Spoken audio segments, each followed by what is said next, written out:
بسم الله الرحمن الرحيم ومن أحسن قولا ممن دعا إلى الله وعمل صالحا وقال إنني من المسلمين. السلام عليكم ورحمة الله وبركاته.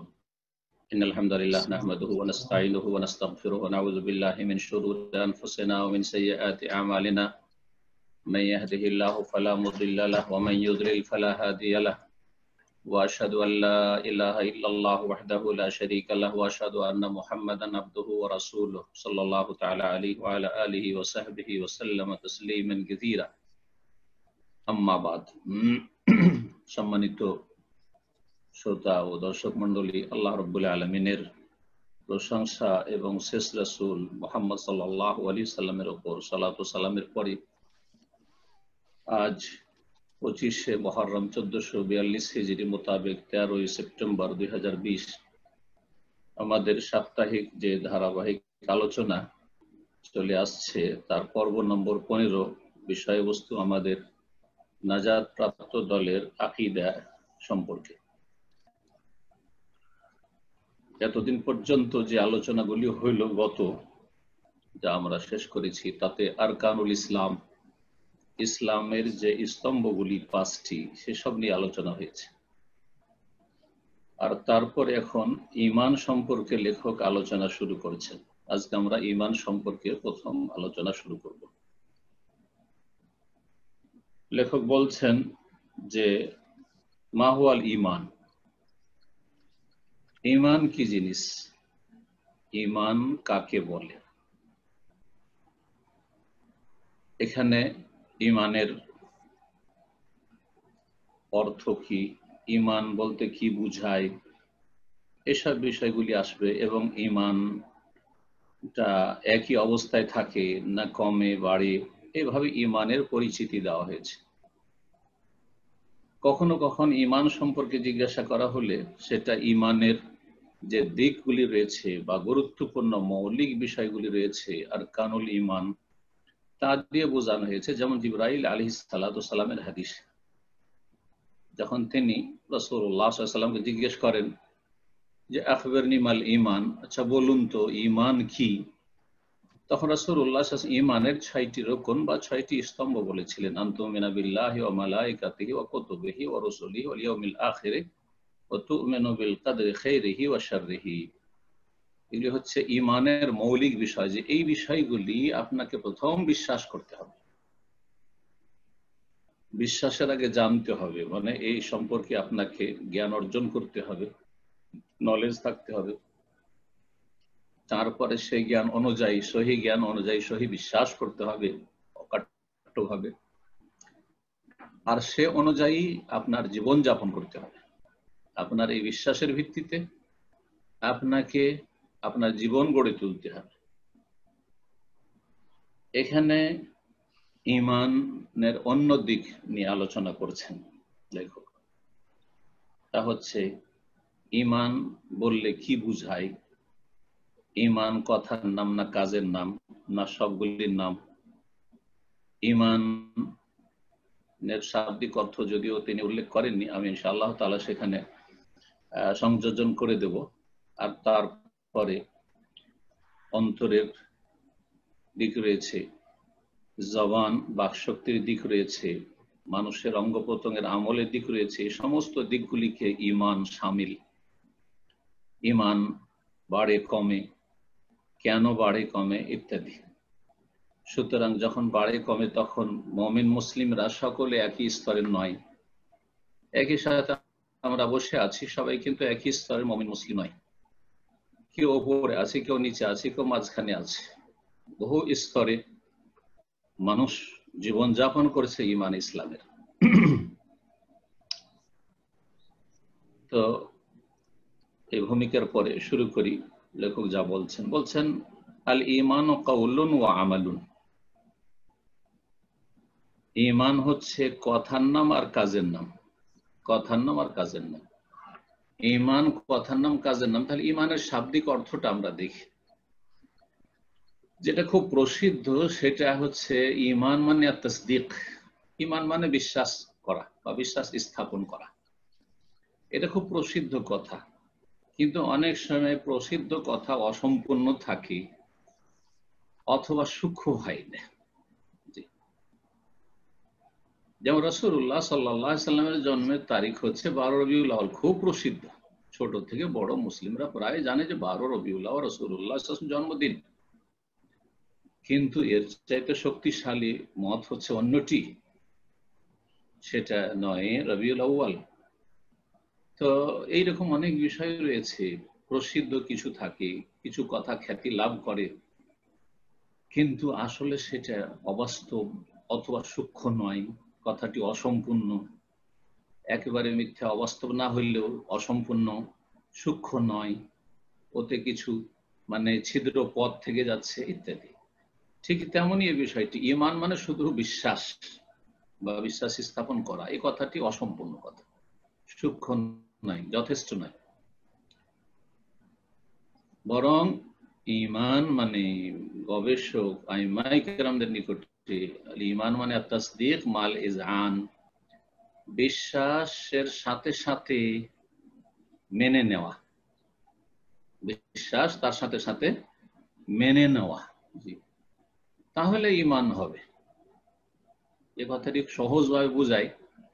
একটা লোক শুধু বিশ্বাস করলে মুমিন মুসলিম হয় না, বরং বিশ্বাসের সাথে যেই কথাগুলি তার বিশ্বাস আছে সেগুলি মেনে নিতে হবে, তার সামনে তাকে শির নত করতে হবে, সারেন্ডার করতে হবে যে ঠিক আছে আমি মানি। হলো অনেক অমুসলিম আছে আজকে বিশ্বে যারা আল্লাহর একত্বে বিশ্বাসী, বিভিন্ন ধর্মের রয়েছে, পরকালে বিশ্বাসী, কোরআনে কারীমের অনুবাদ পড়ে, তাফসীর পড়ে, ইসলাম সম্পর্কে কিছু পড়াশোনা করে এমনি জেনারেল নলেজের জন্য, আর তারপরে তার বিশ্বাস হয়ে গেছে কিন্তু মেনে নিতে পারছে না, বিভিন্ন কারণে মেনে নিতে পারছে না। এতদিন কাটিয়ে আসলাম, এখন নতুন কি ঝামেলায় যাব, পরিবার আছে, ছেলে মেয়ে আছে, সমাজ আছে, কি বলবে, অথবা পদ আছে, নেতৃত্ব আছে, প্রভাব আছে, সারা জীবন যাদের সাথে চলাফিরে আত্মীয়তা সব থেকে বিচ্ছিন্ন হয়ে যেতে হবে, বহু বাধা সত্য গ্রহণে, আর সত্যের সামনে মাথা ঝুঁকিয়ে দেয় অনেক বাধা। এরকম অনেক বিদআতপন্থীরা রয়েছে, আমাদের কথাগুলি বিশ্বাস হয় কিন্তু মানতে রাজি না,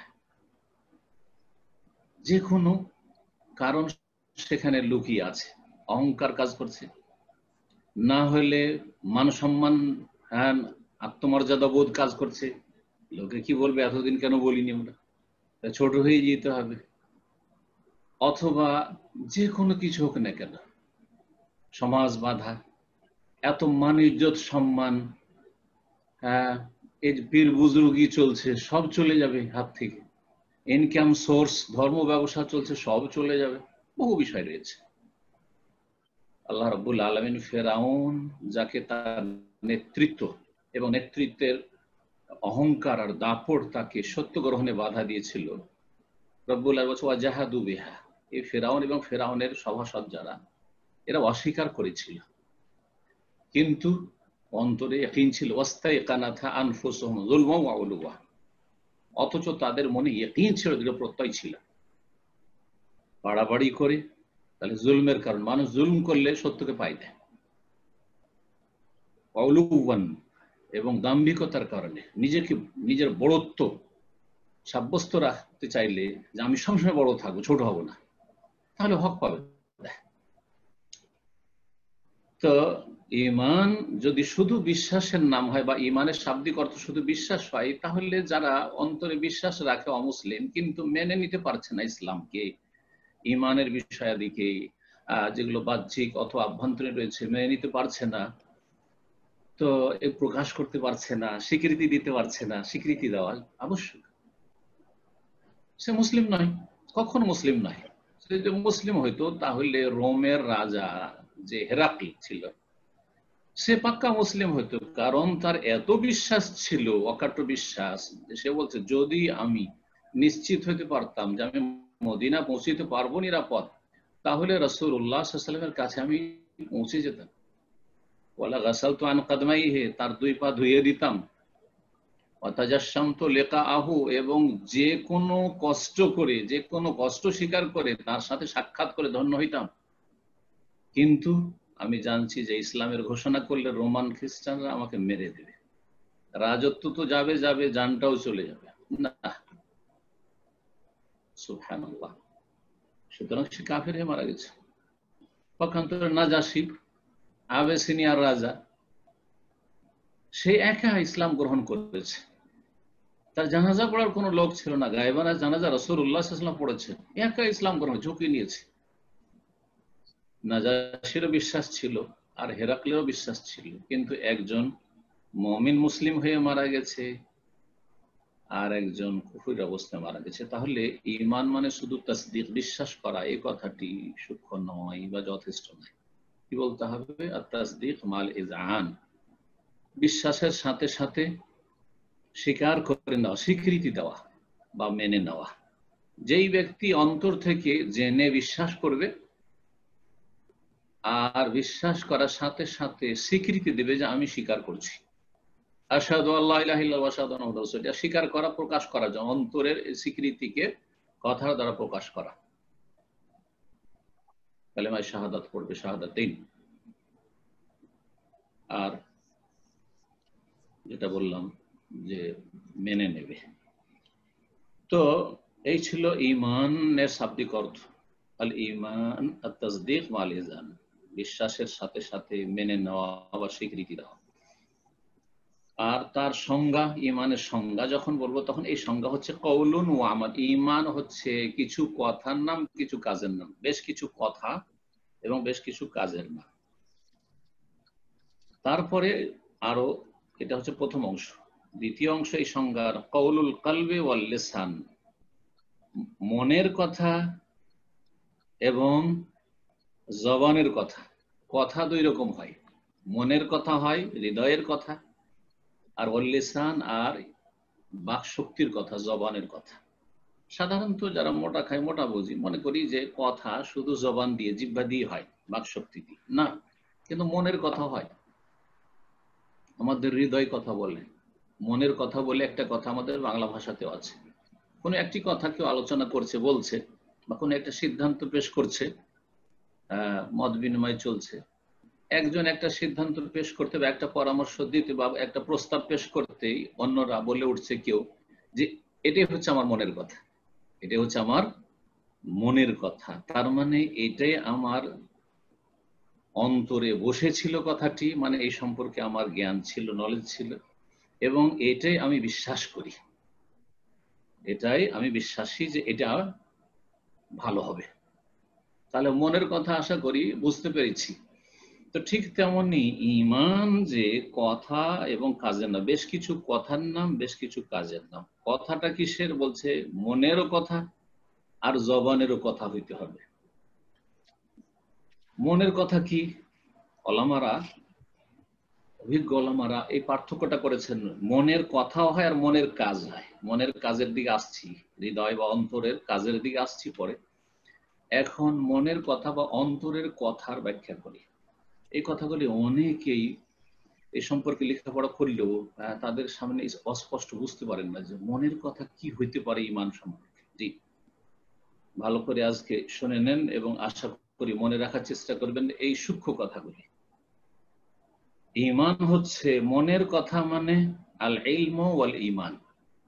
মনের কথা হচ্ছে জ্ঞান অর্জন করা এবং বিশ্বাস করা। ঈমান, যেটাকে অপর ভাষায় এতেকাদ বলা হয়। আরবরা মনের কথাকে এতেকাদ বলে, যে এতেকাদ মানে অন্তরের বিশ্বাস। অন্তরের বিশ্বাসকে কি বলা হয়? মনের কথা। সেই অন্তরের বিশ্বাসটা হয় কিভাবে? একটা স্তর, প্রথম স্তর হচ্ছে ওই সম্পর্কে জ্ঞান থাকা, এলম, নলেজ। আর দ্বিতীয় স্তর হচ্ছে যে জ্ঞানটা আছে সেটাকে বিশ্বাস করা। এটা হচ্ছে মনের কথা। জবানের কথা, জবানের কথা যখন ইমানের বিষয়গুলি দিয়ে বোঝাই, ইমানের 6টি যেমন মৌলিক বিষয়, আর কানে ইমান, ইমানের 6টি স্তম্ভ, তাহলে আল্লাহর প্রতি ইমান দিয়ে বোঝায়। আল্লাহর প্রতি ইমান মানে মনের কথা হচ্ছে আল্লাহ সম্পর্কে জ্ঞান থাকা এবং আল্লাহর প্রতি বিশ্বাস করা। এটাকে জবানে নিয়ে আসতে হবে। এই কথাটি কি অর্থাৎ জবানে বলা আশহাদু আল্লা ইলাহা ইল্লাল্লাহ ওয়া আশহাদু আন্না মুহাম্মাদুর রাসূলুল্লাহ, আমি আল্লাহ রাব্বুল আলামিনের অস্তিত্ব বিশ্বাস করি, আল্লাহ রাব্বুল আলামিনের রুবুবিয়াতেও বিশ্বাস করি, তার কাজেও বিশ্বাস করি, তার কাজে কেউ শরীক নেই, এবং আল্লাহ রাব্বুল আলামিনের ইবাদত বন্দেগীতে তাওহীদুল উলুহিয়াতেও বিশ্বাস করি। আল্লাহ রাব্বুল আলামিনের সুন্দর সুন্দর নাম রয়েছে, গুণাবলী রয়েছে, তাওহীদুল আসমা সিফাতও বিশ্বাস করি। এগুলি জেনে বিশ্বাস করা হচ্ছে মনের কথা। আর এটাকে যখন ঘোষণা করলেন, প্রকাশ করলেন, এটা হচ্ছে জবানের কথা। আপনি জবানে যখন এই কথাগুলি নিয়ে আসছেন, তাওহীদের রুবুবিয়্যাহ, তাওহীদুল উলুহিয়্যাহ, তাওহীদুল আসমা ওয়া সিফাত, আল্লাহ আছেন, এই চারটি যে আল্লাহর প্রতি ঈমানের দিক, এই চারটির মাধ্যমে আল্লাহর প্রতি ঈমান সম্পূর্ণ হবে। শুধু আল্লাহ আছে এই কথা বললে হবে না, একটা হলে আরো তিনটে বাকি। তো এই হচ্ছে মনের কথা বুঝাইলাম আর জবানের কথা। এখন ওয়ামালুল কলবে আর ঈমান হচ্ছে মনের কাজের নাম, ওয়াল লিসান আর জবানের কাজের নাম। মনের কাজ, হৃদয়ের কাজ আর জবানের কাজ। হৃদয়ের কাজ কি?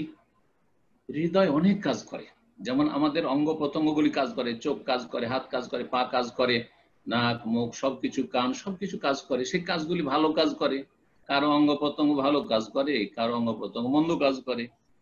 আবার একজন মানুষ, বরং অধিকাংশ মানুষ কিছু সময় ভালো কাজ করে অঙ্গ প্রত্যঙ্গ, কিছু সময় মন্দ কাজও করে, পাপের কাজও করে। তো অন্তরের কাজ অনেক আছে, তার মধ্যে কয়েকটি কাজ বলি। একটি হচ্ছে ভালোবাসা। তাহলে আল্লাহ সম্পর্কে জ্ঞান অর্জন করে আল্লাহর প্রতি ঈমান, এটা হলো মনের কথা। আর মনের কাজ হচ্ছে আল্লাহকে ভালোবাসতে হবে, আল্লাহর উপর আস্থা ভরসা রাখে, এগুলো হচ্ছে অন্তরের কাজ। অন্তর আস্থা রাখে, আল্লাহর প্রতি ইয়াকিন থাকা, দৃঢ় প্রত্যয়। তারপর আল্লাহর কাছে আশাবাদী হওয়া, অসাধারণ আশা রাখবে রবের কাছে। আল্লাহ সব কিছু করতে পারেন, আল্লাহর কাছে কোনো কিছু অসম্ভব নয়। আমিরকে গরিব করতে পারেন, গরিবকে পথের ফকির করতে পারেন, সুস্থকে অসুস্থ করতে পারেন, অসুস্থকে সুস্থ, সবকিছু করতে পারেন আল্লাহ রাব্বুল আলামিন। সবকিছুর মালিক আল্লাহ রাব্বুল আলামিন। উত্থান পতন সবকিছু, ভালো মন্দ সবকিছুর মালিক আল্লাহ রাব্বুল আলামিন। ভয় ভীতি, ভয় কিছু হয়, অন্তরে ভয় হয়, যার প্রতিফলন ঘটে মানুষের অঙ্গ প্রত্যঙ্গের ওপর, তখন বোঝা যায় যে লোকটা ভয়ে ভীত। তো আল্লাহর ভয়, এটা হচ্ছে অন্তরের কাজ। এক কথায় এই কাজগুলি হচ্ছে ঈমান। আর কি? ওয়াল জাওয়ারে, অঙ্গ প্রত্যঙ্গ, অঙ্গ প্রত্যঙ্গের কাজ। কাজের ক্ষেত্রে তিনটি কথা বললেন। ইয়াজিদু বিত্তাআ, নেকি করলে বাড়ে ঈমান, ওয়া ইয়ানকুসু বিল মাসিয়া, আর গুনাহে লিপ্ত হলে কমে, ওয়া ইয়াতাফাদালু আহলুহু ফীহি, আর ঈমানের ক্ষেত্রে মুমিন মুসলিমরা ওপর নিচে হয়ে থাকে, বিভিন্ন স্তরে রয়েছে। এই পুরোটা হচ্ছে ঈমানের সংজ্ঞা। আল ঈমান কাউলুন ওয়া আমালুন, ঈমান হচ্ছে কথা কাজের নাম। কাউলুল কলবি ওয়াল লিসান, মনের কথা এবং জবানের কথা। ওয়া আমালুল কলবি ওয়াল লিসান, মনের কাজ এবং জবানের কাজ। ওয়াল জাওয়ারে, জবানের কাজ হচ্ছে জিকির আজকার, সুবহানাল্লাহ, আলহামদুলিল্লাহ, যত জিকির আজকার করছেন এগুলো হচ্ছে আপনার জবানের কাজ। অঙ্গ প্রত্যঙ্গের কাজ, শারীরিক ইবাদত করা, 5 ওয়াক্ত সালাত পড়ছেন, দাঁড়াচ্ছেন, রুকু যাচ্ছেন, সিজদা যাচ্ছেন, বসছেন, এগুলি হচ্ছে অঙ্গ প্রত্যঙ্গের কাজ। এইসব অঙ্গ প্রত্যঙ্গের কাজের মধ্যে রফায়দান আছে, বহু বহু ইবাদত বন্দেগী রয়েছে। আপনার অঙ্গ প্রত্যঙ্গের কাজের মধ্যে আপনার হচ্ছে শারীরিক ইবাদতে সিয়াম পালন করা, পানাহার থেকে বিরতির মাধ্যমে। তারপরে হজে আপনি শারীরিক আপনি ইবাদতবন্দি করছেন, আর্থিক ইবাদতবন্দি করছেন। তারপরে বলছেন ইয়াজিদু বিত্তাআহ, নেকি করলে ঈমান কিন্তু বাড়ে। তাহলে ঈমান কমা বাড়া হয়, এটা হচ্ছে আহলে সুন্নাত ওয়াল জামাতের আকীদা। এ ভিন্ন কেউ যদি আকীদা বিশ্বাস রাখে যে ঈমান একই স্তরে থাকে, বাড়েও না আর কমেও না, ওপরে ওঠে না নিচেও নামে না, তাহলে তারা হচ্ছে আহলে বিদআত, তারা হচ্ছে মুরজিয়া। এখন মুরজিয়া দুই রকম, এক হচ্ছে মুরজিয়া আকীদার মুরজিয়া, যারা একেবারে পথভ্রষ্ট, যাদের কাছে আমলের কোনো গুরুত্ব নেই। তাদের কাছে আবু বকর সিদ্দিকের ঈমান, ওমর ওসমান আলী রাদিয়াল্লাহু তাআলা আজমাইন তাদের ঈমান, আর বর্তমান যুগের পাপিষ্ট মুসলিম ফাসিক মুসলিমদের ঈমান, বেআমল মুসলিমের ইমান। তাদের কাছে আমলটা কোনো গুরুত্ব রাখে না, এরা হলো মুরজিয়া। আজকাল মুসলিম বিশ্বে অধিকাংশ মুসলিমরা কিন্তু মুরজিয়া হয়ে গেছে।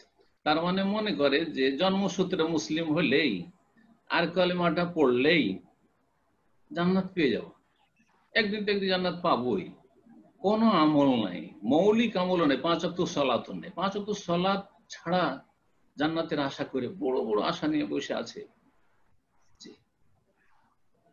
তো কথায় না হইলো কাজে মুরজিয়া, অসংখ্য মুরজিয়া মুসলিম সমাজে।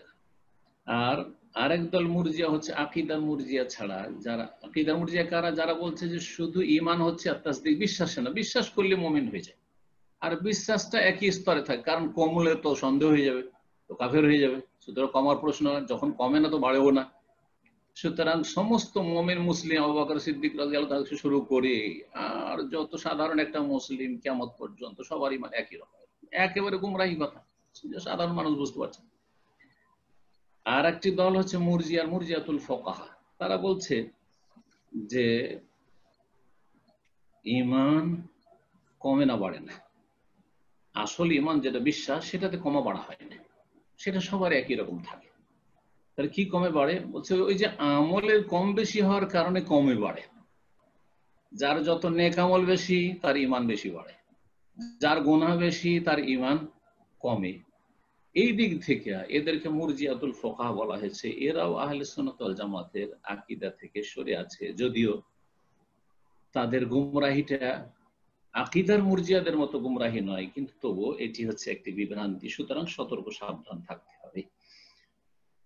এইরকম কিছু মযহাবের অনুসারীরা এবং মযহাবের ইমামরাও এইরকম আকীদা পোষণ করেছেন। সুতরাং প্রত্যেকের ভুল হতে পারে, তাদের ভুল হয়েছে, নাম নেওয়ার প্রয়োজন নেই, কারণ নাম নিলে অনেকে কষ্ট পাবেন। সুতরাং নাম নেওয়ার উদ্দেশ্য নাই, সতর্ক সাবধান যে ঈমান যেমন আমলের মাধ্যমে বাড়ে আর আমলের মাধ্যমে কমে। বেশি নেক আমল করলে ঈমান বাড়ে, আর কম আমল বা বেশি পাপ করলে পাপ যত করতে যাবে তত ঈমান কমবে। ঠিক তেমনি যে ঈমান মানে যে বিশ্বাস এবং স্বীকৃতি দান, মেনে নেওয়া, এটাতেও কম বেশি আছে। মনের কাজগুলো, ঈমান হচ্ছে অন্তরের কাজ, অন্তরের কাজও কম বেশি হয়। এটা সহজ ভাষায় বোঝাচ্ছি। শোক করা, দুঃখিত হওয়া বা আনন্দিত হওয়া, এটা মনের কাজ। কিন্তু আজকে মনটা আমার খুব খুশি, এক সময় মনটা আমার খুব খারাপ, খুব বড় দুঃখিত, খুব শোকে আছি, কম বেশি হয় না? অবশ্যই কম বেশি হয়। একজন মানুষ মারা গেছেন ধরেন আজকে, তার স্ত্রীর যে মনোকষ্ট, শোক, স্ত্রীর ভাইয়ের কি সেই শোকটা আছে? মোটেই নেই। অন্য কারো আছে? বা যেই ব্যক্তি মারা গেছে মৃত, তার ভাইদের কি ওই শোকটা আছে? না, কম বেশি। বরং একই জন, একই দিনে দুইজন মারা গেছে, কারো স্ত্রী মারা গেছে বা স্বামী মারা গেছে, বা কারো বাবা মা মারা গেছে, আর কারো ভাই মারা গেছে। ভাইয়ের শোক আছে, কিন্তু ভাইয়ের চাইতে অনেক বেশি শোক হচ্ছে বাবার জন্য, মায়ের জন্য, স্ত্রীর জন্য, স্বামীর জন্য, নিজের ছেলে মেয়েদের জন্য। স্বাভাবিক। তাহলে বোঝা গেল যে অন্তরের যে কাজগুলি সেগুলিতেও কম বেশি হয়। যেমন শোকে আনন্দে কম বেশি হয় যেটা অন্তরের কাজ, ঠিক তেমনি বিশ্বাসে স্বীকৃতি দানেও সেটাতে কম আর বেশি হয়। সুতরাং ঈমান বাড়েও আর কমে। বাড়াইতে যদি হয় তাহলে বেশি বেশি নেকির কাজ করতে ইয়াজিদু বিত, বাড়বে। রাস্তা বলে দেওয়া হয়েছে, সহজ রাস্তা, যত নেকির কাজ করবেন তত ঈমান বাড়বে। ঈমান কমে কখন? আপনার জীবনে যখন পাপ বাড়বে, যে আজকে 2-3টা পাপ হয়েছে, ঈমান কমেছে, 10টা হয়ে গেছে, আরো ঈমান কমেছে, 25-50টা, অহরহ পাপ হচ্ছে, অহরহ মিথ্যা কথা বলছে, অহরহ ধোঁকাবাজি করছে, হারাম খাচ্ছে, সালাতে গাফিলতি, জামাতে যায়নি, ঘরেই পড়ে নিল, ওয়াক্ত পার করে দিল। এই যে যত পাপ বাড়বে তত বেশি ঈমান কমে যাবে। আর এরই ভিত্তিতে মুমিন মুসলিমদের বিভিন্ন স্তর রয়েছে। আল্লাহ রাব্বুল আলামিন মুমিন মুসলিমদেরকে 2 ভাগ করেছেন, আর কাফেরদেরকে 1 ভাগ। সূরা ওয়াকিয়া যদি পড়েন, আস-সাবিকুন, যারা অগ্রগামী, একেবারে আগে আগে আল্লাহ জান্নাতে তাদেরকে পৌঁছে দেবেন। আর আরেক দল হচ্ছে আসহাবুল ইয়ামিন বা আসহাবুল মাইমানা, ডানপন্থী, যাদের ডান হাতে আমলনামা দেওয়া হবে, কিন্তু তারাও সাবেকুনদের স্তরে যেতে পারবে না। আর আরেক দল হচ্ছে জাহান্নামী, যারা আসহাবুল শিমাল বা আসহাবুল মাশআমা, বামপন্থী, যাদের বাম হাতে আমলনামা পেছন দিক থেকে দেওয়া হবে। আল্লাহ রাব্বুল আলামিন যেন আমাদের সাবেকিনদের দলে শামিল হওয়ার তৌফিক দান করেন এবং সেই অনুযায়ী সেখানে পৌঁছার জন্য আমাদেরকে আকীদা, ঈমান, আমল সুন্দর করা তৌফিক দান করেন।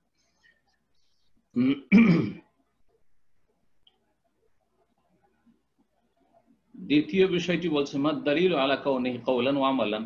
আচ্ছা, যে বললেন যে ঈমান হচ্ছে কথার নাম, কাজের নাম। শুধু কথার নাম না, শুধু কাজের নাম, কথা আর কাজের সমষ্টি নাম হচ্ছে ঈমান।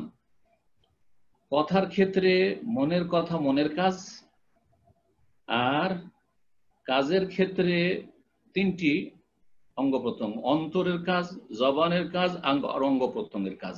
জি, তাহলে একজন মানুষকে সত্যিকার মুমিন হইতে হলে অন্তর দিয়ে কাজ করতে হবে, জবান দ্বারা কাজ করতে হবে, আর কাজগুলি দুই ভাগে বিভক্ত: ফরজ বা নফল, সুন্নত মুস্তাহাব, আর অঙ্গ প্রত্যঙ্গ দিয়ে কাজ করতে হবে, যখন যেটা আল্লাহ রাব্বুল যেভাবে নির্দেশ দিয়েছেন। তো বলছেন যে ঈমান যে কথা এবং কাজের নামের দলিল কি? বলছেন কোরআনে কারীমের আয়াতগুলি পড়ে দেখুন। কাল আল্লাহ তাআলা, মহান আল্লাহ ইরশাদ করেছে, ওয়ালাকিন্নাল হাব্বাবা ইলাইকুল ঈমান। আল্লাহ রাব্বুল আলামিন তোমাদের অন্তরে ঈমানের ভালোবাসা দিয়ে দিয়েছেন। এই যে ঈমানের ভালোবাসা, আল্লাহর ভালোবাসা, আল্লাহর ভালোবাসা সবার অন্তরে সমান না। কার অন্তরে পয়সার ভালোবাসা অনেক বেশি, কার অন্তরে পয়সা একেবারে তুচ্ছ। যা আসলে আসলে আল্লাহর ভালোবাসা হচ্ছে মুখ্য, রাসূলের ভালোবাসা সাল্লাল্লাহু আলাইহি ওয়াসাল্লাম, হ্যাঁ, আল্লাহর পরে মুখ্য। পরকালমুখী কেউ, কেউ পয়সামুখী, দুনিয়ামুখী। আল্লাহ রাব্বুল আলামিন বলছেন ওয়ালাকিন্না হাব্বাবা ইলাইকুমুল ঈমান, আল্লাহ তোমাদের অন্তরে ঈমানের ভালোবাসা দিয়ে দিয়েছেন। তাহলে মাহাব্বাতুল ঈমানের ভালোবাসা হচ্ছে অন্তরের কাজ। ওয়াযায়্যানাহু ফি কুলুবিকুম, তোমাদের অন্তরে ঈমানকে সুসজ্জিত করে দিয়েছেন। তো ঈমান দিয়ে যে সাজানো মুমিনের অন্তর, আর যে যত বেশি উচ্চ স্তরের ঈমানে হবে তত বেশি তার অন্তর সাজানো ঈমান দিয়ে। এগুলি হচ্ছে অন্তরের কাজ, এগুলি হচ্ছে অন্তরের কাজ। সূরা হুজরাত আয়াত নম্বর 7। আল্লাহ রাব্বুল আলামিন আরো ইরশাদ করছেন, ওয়াকালা তাআলা, ফাআমিনু বিল্লাহি ওয়া রাসূলিহি, তোমরা আল্লাহ এবং তার রাসূলের প্রতি ঈমান নিয়ে আসো, মানে বিশ্বাস স্থাপন করো। তাহলে বিশ্বাস স্থাপন করলে জানতে হবে নলেজ, যেটা অন্তরের কথা, যেমন বললাম, আর বিশ্বাস করতে হবে। আর বিশ্বাস হচ্ছে অন্তরের কথার নাম। সূরা আরাফ আয়াত নম্বর 158। বলছে ওয়াহাদা মানা শাহাদাতাইন, এই হচ্ছে দুটো বাক্যের যে সাক্ষ্য প্রদান করতে হয়, লা ইলাহা ইল্লাল্লাহ আর মুহাম্মাদুর রাসূলুল্লাহ, আশহাদু আল্লা ইলাহা ইল্লাল্লাহ ওয়া আশহাদু আন্না মুহাম্মাদুর রাসূলুল্লাহ।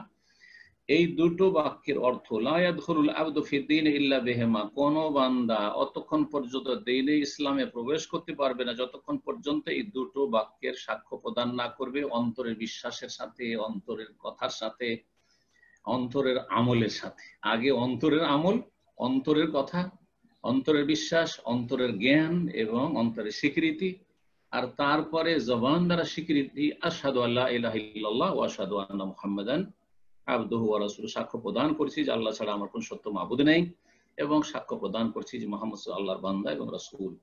ওয়া হিয়া মিন আমালিল কলবি ইতিকাদান, আর এই দুটো সাক্ষ্য প্রদান করা হচ্ছে অন্তরের কাজ বিশ্বাসের দিক থেকে, মানে আল্লাহর একত্ব বিশ্বাস করতে হবে এবং রাসূলুল্লাহ সাল্লাল্লাহু আলাইহি ওয়াসাল্লাম বিশ্বাস করতে হবে। এটা হচ্ছে অন্তরের কাজ। ওয়া মিন আমালিল লিসানি নুতকান, আর জবানের কাজ, এটা জবানেরও কাজ লা ইলাহা ইল্লাল্লাহ মুহাম্মাদুর রাসূলুল্লাহ পড়াটা। কোন দিক থেকে? উচ্চারণের দিক থেকে, কারণ উচ্চারণ আমাদেরকে জবান দিয়ে করতে হবে। লা তানফাউ ইল্লা বিতাওয়াতুহিমা, যতক্ষণ পর্যন্ত দুটোতে সামঞ্জস্যতা না থাকবে, দুটো একই রকম, একটি অপরটির অনুকূলে না হবে, ততক্ষণ পর্যন্ত কাজে আসবে না। অর্থাৎ অন্তরে যে বিশ্বাস আছে সেটাকেই জবানে উচ্চারণ করতে হবে। মুনাফিক এর বিপরীত ছিল, জবানে বলতো নাশহাদু ইন্নাকা লা রাসূলুল্লাহ, হে নবী আপনি নিঃসন্দেহে আল্লাহর রাসূল, লা ইলাহা ইল্লাল্লাহ মুহাম্মাদুর রাসূলুল্লাহ পড়ছি, আশহাদু আল্লা ইলাহা ওয়া আশহাদু আন্না মুহাম্মাদুর রাসূলুল্লাহ, ইয়া রাসূলুল্লাহ আপনার সাথে আছি, কিন্তু অন্তরে চরম শত্রুতা ছিল আল্লাহর দ্বীনের বিরুদ্ধে, রাসূলের বিরুদ্ধে, সাহাবায়ে কেরামদের বিরুদ্ধে, মুনাফিক। সুতরাং মুনাফিকদের শাস্তি সবচেয়ে বেশি। তারপরে ঈমান যেমন বিশ্বাসকে শামিল, তেমনি কাজকেও শামিল। এর দলিল সূরা বাকারা 143 বলছেন, আল্লাহ বলছেন ওমা কান আল্লাহু লিইউদিয়া ঈমানাকুম, আল্লাহ তোমাদের ঈমানকে বিনষ্ট করতে চান না। ঈমান বিনষ্ট করতে চান না মানে কি? এই আয়াতের শানে নুজুল বলা হয়েছে যে যারা কিবলা পরিবর্তন হওয়ার আগে 16-17 মাস ধরে বাইতুল মুকাদ্দাসকে, মসজিদ আকসাকে সামনে করে সালাত পড়েছিল, আর তারপরে তাদের মৃত্যু হয়ে গেছিল কিবলা পরিবর্তন হওয়ার, কাবার দিকে মুখ ফিরাবার আগেই মৃত্যু হয়েছে, তখন তাদের নিয়ে সংশয় পড়লেন সাহাবীরা যে তাদের কি হবে। তারা তো এই কিবলা পেলেন না, কাবা ঘরের কিবলা পেলেন না, তাহলে তাদের সালাতগুলো কি নষ্ট হয়ে গেছে? তাহলে আল্লাহ বলছেন না না না, আল্লাহ এমন নন যে তোমাদের ইমানকে নষ্ট করে, মানে তোমাদের সালাতকে নষ্ট করে দিবেন। ঈমানাকুম এই সালাতাকুম ইলা বাইতুল মাকদাসে, বাইতুল মুকাদ্দাসকে সামনে করে যে তোমরা 16-17 মাস নামাজ পড়েছো, সালাত পড়েছো, সেই সালাতগুলো তোমাদের নষ্ট হবে না, সেটাও ঠিক ছিল, কারণ সেটাই আল্লাহর হুকুম ছিল। আর এখন যে নতুন হুকুম হয়েছে, আগের হুকুম রহিত করে যে ওয়াল্লি ওয়াজহাকা শাতরাল মসজিদিল হারাম, মসজিদ হারামের দিকে মুখ ফিরিয়ে দাও, এখন আর চলবে না আগেরটা, ইয়ানি সালাত ইলা বাইতুল মাকদাস ক্বাবলা তাহওয়িল কিবলা, কিবলা পরিবর্তন হওয়ার পূর্বে। অসমিয়া সালাত কুল্লুহা ঈমানান, পুরো সালাতকে ঈমান বলা হয়েছে, সালাতকে ঈমান বলা হয়েছে, অথচ সালাত হচ্ছে বাচনিক ইবাদত, শারীরিক ইবাদত, কিন্তু সেগুলিকে ঈমান বলা হয়েছে। সুতরাং ঈমান শুধু অন্তরের কাজের নাম নয়, ঈমান হচ্ছে আমলেরও নাম, অঙ্গ প্রত্যঙ্গ। ওয়াহিয়া জামিআত লিআমালিল কলবি ওয়াল লিসানি ওয়াল জাওয়ারিহ, সুতরাং ঈমান শামিল হচ্ছে অন্তরের কাজকে, জবানের কাজকে, অঙ্গ প্রত্যঙ্গের কাজকে। নবী সাল্লাল্লাহু আলাইহি ওয়াসাল্লাম জিহাদকে, লাইলাতুল কদরকে এবং রমজান মাসের সিয়ামকে এবং রমজান মাসের তারাবিকে এবং গনিমতের সম্পদ থেকে পঞ্চম অংশ আদায় করাকে ওগাইরহামি আলী সবগুলিকে ঈমানের অন্তর্ভুক্ত বলেছেন। এই কথাগুলি কিতাবুল ঈমান সহিহ বুখারীতে রয়েছে। অর্থাৎ আমলকেও ঈমান বলা হয়েছে, ইসলামের যতগুলি নেকির কাজ রয়েছে সেগুলিকেও ঈমান বলা হয়েছে। নবী সাল্লাল্লাহু আলাইহি ওয়াসাল্লামকে জিজ্ঞেস করা আইয়ুল আমালে আফদাল, আইয়ুল আমালে আফদাল, কোন আমল হচ্ছে সবচেয়ে উৎকৃষ্ট? তখন তিনি বলেছেন ঈমানুন বিল্লাহি ওয়া রাসূলি, আল্লাহর প্রতি এবং তার রাসূলের প্রতি ঈমান নিয়ে আসা সবচেয়ে উত্তম আমল। তো দেখেন এখানে ঈমানকে, আল্লাহ রাসূলের প্রতি ঈমানকে আমল বলা হয়েছে, তাহলে বোঝা গেল ঈমানটাও একটা কর্ম, ঈমানটাও একটা কর্ম।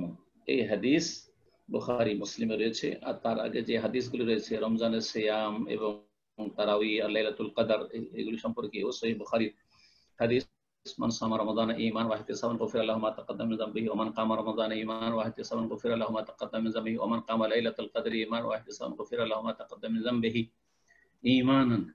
সিয়াম, আপনি সিয়াম পালন করছেন, তারাই পড়ছেন, আপনি লাইলাতুল কদর রাত্রি যাপন করছেন, সেটাকে ঈমান বলা হয়েছে, ঈমান। জি, তো এই পর্যন্ত আজকের আলোচনা শেষ করছি। শেষখানে বলবো আবার সংক্ষেপে যে ঈমান যেমন অন্তরের কথা কাজের নাম, তেমনি জবানের কথা কাজের নাম, তেমনি অঙ্গ প্রত্যঙ্গের কাজের নাম। সুতরাং একজন মুসলিম বলবে যে আমার আল্লাহ পরকালে বিশ্বাস আছে আর গুরুত্বপূর্ণ আমল নেই, বিশেষ করে 5 ওয়াক্ত সালাত নেই, তাহলে ঈমান টিকে থাকে না। আর ঈমান ভঙ্গকারী যদি বিষয় কিছু থাকে তাহলে তাতে তো ঈমান সব শেষ হয়ে যাবে। আর সঠিক মতে যেই ব্যক্তি 5 ওয়াক্ত 17 রাকাত সালাত পড়ে না, তারও ঈমান ভঙ্গ হয়ে যায়। সুতরাং আল্লাহ রাব্বুল আলামিন যেন প্রত্যেক মুসলিমকে 5 ওয়াক্ত সালাতের হেফাজতকারী বানিয়ে দেন এবং নিজের ঈমান ইসলাম নিয়ে রব্বুল আলামিনের কাছে হাজির হওয়ার তৌফিক দান করেন। ওয়ালা তামুতুন্না ইল্লা ওয়া আনতুম মুসলিমুন, তোমরা মুসলিম হয়ে মৃত্যুবরণ করিও, তাহলেই পরিত্রাণ পাবে, তাহলে নাজাত প্রাপ্ত দলে শামিল হতে পারবে। আল্লাহ রাব্বুল আলামিন যেন আমাদেরকে কবুল করে নেন, দুনিয়া এবং আখিরাতের সার্বিক ক্ষেত্রে আল্লাহ যেন আমাদের বারাকা দান করেন। ওয়া সাল্লাল্লাহু ওয়া সাল্লাম আলা নবিয়িনা মুহাম্মদ ওয়া আলা আলিহি ওয়া সাহবিহি আজমাইন।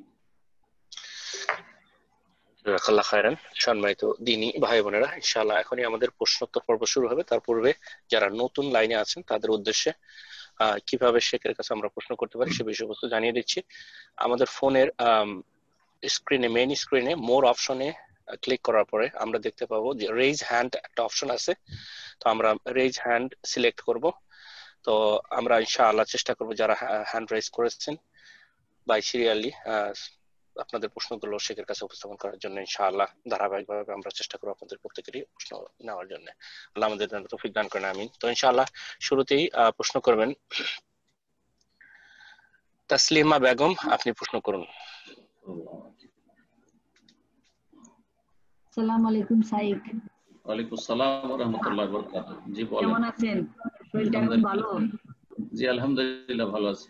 কোথায় বলছেন? আলহামদুলিল্লাহ। জি আমি নিউ ইয়র্ক লস এঞ্জেলস থেকে, মাশাআল্লাহ, সরি ক্যালিফোর্নিয়া লস এঞ্জেলস থেকে। আল্লাহ হেফাজত রাখুন। জি শাইখ, আমার কোশ্চেন হচ্ছে, আমার হাজবেন্ড তো এই যে সবসময় আপনাকে বলতে লজ্জা হয় যে 23 বছর হয়ে গেছে, সে তো কোনো নামাজ রোজা হজ জাকাত কিছুই করে না, দান খয়রাত না। এখন আমি যদি করি তার টাকা দিয়ে, আমি এটা শুনছি যে না স্বামীকে না জানায় দেওয়া, কিন্তু সে তো একবারে মানে এমন কসম কাটা যে আমি না কোনোদিন করব না, দেওয়ার দরকার নাই। এখন আমি যদি তার টাকা না জানায় দেই বা কিছু দান খয়রাত বা মানে আল্লাহর কাছে, যে সে তো নামাজ কালাম পড়ে না, আল্লাহ যাতে তার একটু দেন এ করে, এখন কি এটা কি গুনাহ হবে আমার? কারণ সে তো একদম কসম কাটা যে আমি করবোই। নফল দান খায়রাতের ক্ষেত্রে নফল দান যদি বলেন তো স্বামীর টাকা দিয়ে দান করবেন না বিনা অনুমতিতে। কিন্তু ফরজ কাজ যদি হয়, ফরজ কাজ তো ফরজ কাজ না জানিয়ে করা যাবে। ফরজ কাজ যেমন ছেলে মেয়েদের খরচ খরচা মানে কৃপণতা করছে, এই মর্মে হাদিস রয়েছে। এইরকমই যদি জাকাত দেখা যায় যে মালিকানাধীন কিছু আছে যেটা জাকাত, যদি স্বামীর মালিকানা থাকে তো তার জাকাত আপনার খরচ সে জবাব দিবে, কিন্তু আপনার কাছে আছে সেটাও দিতে দেবে না, তাহলে তাকে না জানিয়ে দেবেন আপনি। রাসূলুল্লাহ সাল্লাল্লাহু আলাইহি ওয়াসাল্লামের কাছে একবার হিন্দ আবু সুফিয়ান রাদিয়াল্লাহু তাআলা আনহু সম্পর্কে জিজ্ঞেস করলেন হিন্দ ইসলাম গ্রহণ করার পরে, যে ইন্না আবা সুফিয়ান রাজুলুন শাহীহুন, আবু সুফিয়ান বড় কৃপণ মানুষ, খরচ করতে চায় না, ছেলে মেয়েদের খরচটাও ঠিক করে ভরণ পোষণ দিতে চায় না, তাহলে তার অজান্তে কি কিছু টাকা পয়সা নিয়ে খরচ করতে পারবো? রাসূলুল্লাহ সাল্লাল্লাহু আলাইহি ওয়াসাল্লাম যে খুযিহা বিল মারুফ, স্বাভাবিকভাবে নিতে পারো, স্বাভাবিক যতটা নিলে যেটা বাড়াবাড়ি হয় না সেটা নিতে পারো অজান্তে। তাহলে বোঝা গেল যে এই বিষয়ে যখন ফরজের বিষয় আসবে তখন আপনি যথাসাধ্য চেষ্টা করবেন। আর একটা দিক আছে, আপনাকে হয়তো মান্থলি একটা খরচ দিয়ে দিচ্ছে ছেলে মেয়েদের দেখাশোনার জন্য বা আপনার চলাফেরার জন্য, সেই খরচটা একটু কম খেয়ে দিয়ে কম খরচ করে যদি মনে করে যে এতে থেকে দান করব, তখন সেটা আপনার, কারণ সেটা অলরেডি আপনাকে দেওয়া হয়ে গেছে। কিন্তু স্বামীর ধন সম্পদ লুকিয়ে দান করার প্রয়োজন নেই, কারণ এই ক্ষেত্রে দান করা তার ফরজ নাই। দান খেরাত করা বা নেকির কাজ করা সেগুলো হচ্ছে সুন্নাত নফল কাজ। তো আশা করি বিষয়টা বুঝতে পেরেছেন। আল্লাহ রাব্বুল আলামিনের কাছে হেদায়েতের দোয়া করেন, আল্লাহ যে কাকে কখন হেদায়েত করে দেন, অসম্ভব কিছু নাই। ফিরআউনের ঘরে যদি আসিয়াকে আল্লাহ হেদায়েত করতে পারেন, আবার নূহ আলাইহিস সালামের ঘরে নূহ আলাইহিস সালামের স্ত্রী জাহান্নামী, লূত আলাইহিস সালামের স্ত্রী জাহান্নামী। জি, তো সব আল্লাহর হাতে। জি, কুল ইন্নাল ফাদলা বিয়াদিল্লাহ, অনুগ্রহ একমাত্র আল্লাহর হাতে। জি, আল্লাহ হেদায়েত দান করুন। আমিন, জাযাকাল্লাহ খাইরান। তো এই পর্যায়ে প্রশ্ন করবেন মাকসুদা বেগম, আপনি প্রশ্ন করুন।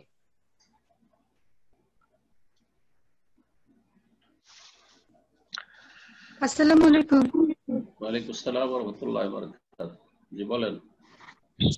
শুক্রবারের জুমা নামাজটা ছেলেদের জন্য অনেক ফজিলতপূর্ণ, তো সেই একই হারে কি ফজিলত মেয়েরা পাবে যদি মেয়েরা ওইভাবে মসজিদে জুম্মার নামাজ পড়তে যায়? আমি আটলান্টা মানে আমেরিকা থেকে বলছি আর কি। মাশাআল্লাহ। দেখেন, আল্লাহ রাব্বুল আলামিন জুমা ফরজ করেছেন পুরুষদের উপর, সাবালক পুরুষদের উপর, নারীদের উপর জুমা ফরজ করেননি। নারীরা যেহেতু জুমা তাদের ফরজ নয়, সুতরাং জুমা যদি নাও পড়ে বাসাতে জোহর পড়েই পুরুষদের সমান সওয়াব পাবে ইনশাআল্লাহ। আল্লাহ কোনো কম করবেন না, কোনো কম করবেন না। কারণ জুমার বিকল্প যেটা আপনার জন্য জুমা ফরজ করা হয়নি, জুমা আর বিকল্প জোহর ফরজ করা হয়, জোহর আদায় করেছেন, জুমার সওয়াব যতটা আপনার স্বামী বা পুরুষরা পাচ্ছে ততটা আপনি পাবেন। যদি মাঝে মধ্যে বা ব্যবস্থা থাকে জুমার, জরুরি নয় যে জুমা মসজিদে যেতে হবে মহিলাদের, কিন্তু যদি যায় তো বাধা দেওয়া জায়েজ নাই। রাসূলুল্লাহ সাল্লাল্লাহু আলাইহি ওয়াসাল্লাম বলেছেন লা তামনাউ ইমা আল্লাহ মাসাজিদাল্লাহ, আল্লাহর বান্দীদেরকে আল্লাহর মসজিদে যেতে বাধা দিও না। অভিভাবকদেরকে, স্বামীকে, বাপ মাকে নিষেধ করা হয়েছে, খবরদার তাদেরকে বাধা দিও না। তবে তারা যেতে চাইলে যেতে পারে, কিন্তু অবৈতহুন্না খায়রুল্লাহুন্না, কিন্তু তাদের বাড়িতে সালাত আদায় করা তাদের জন্য শ্রেয়, উত্তম। যদি বাড়িতেও আদায় করেন আপনি, তবু আপনি জুমার চাইতে কম সওয়াব পাবেন না, বেশি পাবেন। এটা শুধু মনের বিষয় মনে হচ্ছে, কিন্তু দিনের যখন সঠিক জ্ঞান হয়ে যাবে, আলহামদুলিল্লাহ আলহামদুলিল্লাহ। আপনাদেরকে বলি, মক্কায় গিয়ে ভিড় ভাড়ে রমজান উমরা করতে আপনারা অনেকে আসেন, অথবা হজের সময় এসেছেন, হোটেলে যদি সালাত আদায় করেন, মসজিদে হারামের ভিতরে সালাতের চাইতে মহিলার বেশি নেকি পাবে। কারণ তাদের ঘরগুলি, আর মক্কায় এসে তাদের ঘর হচ্ছে হোটেল, সুতরাং হোটেল তাদের জন্য বেশি বেস্ট খায়রুন, তাতে বেশি সওয়াব রয়েছে, কারণ সেখানে পুরুষদের ধাক্কাধাক্কি থেকে বাঁচলো, ভিড় থেকে বাঁচলো, পুরুষদের সামনে নিজেকে প্রকাশ করা থেকে বাঁচলো বা যাওয়া থেকে বাঁচলো। যত পুরুষ থেকে দূরে, পুরুষ লোক থেকে, বেগানা পুরুষ থেকে দূরে থাকবে মহিলারা, তত বেশি সওয়াব পাবে। আল্লাহ এত বড় ফজিলত রেখেছেন, 1 লক্ষ গুণ মসজিদ হারামের ভিতরে হোটেলে সালাত আদায় করে তার চাইতে বেশি পাবেন ইনশাআল্লাহ মহিলারা, কারণ হোটেল তাদের জন্য মসজিদের চাইতে উত্তম। জি, তো আশা করি বিষয়টি বুঝতে পেরেছেন। তবে যদি ব্যবস্থা থাকে জুমা মসজিদে যাবেন ইনশাআল্লাহ, তাদের মতো সব হবে, এতে কোনো সন্দেহ নেই। আর না গেলে জোহর পড়লেও তাই পাবেন ইনশাআল্লাহ। এই পর্যায়ে প্রশ্ন করবেন এলমা জামান, আপনি প্রশ্ন করুন। আসসালামু আলাইকুম ওয়া রাহমাতুল্লাহ। আসসালামু ওয়া রাহমাতুল্লাহি ওয়া বারাকাতুহু। জি বলেন। শেখ বাফেলো নিউ ইয়র্ক থেকে বলছিলাম। মাশাআল্লাহ মাশাআল্লাহ, বলেন। শেখ আজকে একটা প্রশ্ন ছিল যে যেমন আরাফার রোজা অনেকে ইন্টেনশন করছে করবে, কিন্তু কোনো কারণে করতে পারলো না, শরীর খারাপ হয়ে গেল, অসুস্থ হলো। যেমন এবার আমার জানা মতো অনেক ব্রাদাররা রমজান মাসে মক্কায় থাকতে চাইছিল কিন্তু পারে নাই, যে তাদের এই ইন্টেনশনের কারণে কি তারা সেই সওয়াবটা পুরাটাই পাবে? আর আরেকটা বিষয় ছোট্ট করে জানতে চাচ্ছিলাম যে এটা শেষ করে দিই, একটা করে প্রশ্ন করে ভালো, আর যদি সময় হয় তাহলে করা যায়। কথা হচ্ছে যে দেখেন, যদি কোনো সৎ নিয়ত রাখেন নেকির কাজে, আর সেই নেকির কাজটা করতে দৃঢ় সংকল্প ছিলেন, মানে আপনার একেবারে সদিচ্ছা ছিল করব, কিন্তু পারলেন না, যে কোনো কারণে পারলেন না, তাহলে পূর্ণ সওয়াব পাবেন। আর যদি সৎ নিয়ত রাখেন আর তারপরে পারবেন, তারপরও করছি করে করলেন না, তাহলে নাকি পাবেন না, কারণ সেখানে পারতেন কিন্তু করলেন না। তাহলে দুটোতে পার্থক্য আপনাকে অবশ্যই করতে হবে। দলিল রাসূলুল্লাহ সাল্লাল্লাহু আলাইহি ওয়াসাল্লামের অনেক হাদিস রয়েছে। তাবুক যুদ্ধে অনেকে যারা অসুস্থ মানুষ যেতে পারেনি, তাদের সম্পর্কে বলেছে ইন্না বিল মাদিনাতি লারিজালান, মদিনায় অনেক লোকেরা থেকে গেছে, হে তাবুকের মুজাহিদিন, তোমরা যোদ্ধারা, মাসিরতুম মাসিরান ওয়ালা কাতাতুম ওয়াদিয়ান ইল্লা কানু মাআকুম, যে কোনো তোমরা উপত্যকা দিয়ে চলাফেরা করেছো, যে কোনো রাস্তা তোমরা অতিক্রম করেছো, তারা তোমাদের সঙ্গেই ছিল, অথচ মদিনায় তাদের বাড়িতে থেকে গেছে। শারাকাকুম ফিল আজরে, তোমাদের সাথে তারা নেকিতে শরীক হয়েছে সমান সমান। কেন? বলছেন হাবাসাহুমুল উযরু, ওযর অজুহাতের কারণে তারা আসতে পারেনি, বাধাপ্রাপ্ত হয়েছে। তারপরে সহিহ বুখারী আরেকটা হাদিস রয়েছে, রাসূলুল্লাহ বলেছেন ইযা মারিদাল আবদু আও সাফার, বান্দা যদি অসুস্থ হয়ে যায় অথবা সফরে চলে যায়, আর যার কারণে বাড়িতে থাকলে বা সুস্থ থাকলে যে কাজগুলি করতে পারতো নেকির কাজ, তাহাজ্জুদ পড়তো, তাহাজ্জুদ পড়তে পারলো না, সে নফল সিয়াম রাখতো সোমবার বৃহস্পতিবার, অথবা আরাফার সে সফরের কারণে বা অসুস্থতার কারণে, অথবা এমার্জেন্সি কোনো কাজ পড়ে গেল যার ফলে ছোটাছুটি করতে হলে পারলো না, তাহলে কুতিবা লাহু মা কানা ইয়ামালু সাহিহাম মুকিমা, তার জন্য লেখা হবে আমলনামায় সুস্থ এবং মুকিম অবস্থায় যে আমলগুলি আগে থেকে অভ্যস্ত ছিল সে আমলের সমান নাকি লেখা হবে, তাতে কোনো ঘাটতি করা হবে না। সুতরাং সুসংবাদ ওইসব ভাই বোনদের জন্য যারা সৎ নিয়ত রেখেছেন আর হঠাৎ করে কোনো কিছু বাধা হয়ে গেল, করতে পারলেন না, মসজিদে যাচ্ছিলেন আর হঠাৎ করে রাস্তায় হোঁচট খেয়ে পড়ে গেলেন, আর মসজিদে যাওয়া হলো না, পায়ে ব্যথা পেয়ে বাসা চলে আসতো, পুরো জামাতের 27 গুণ 25 গুণ সওয়াব হয়ে গেলেন।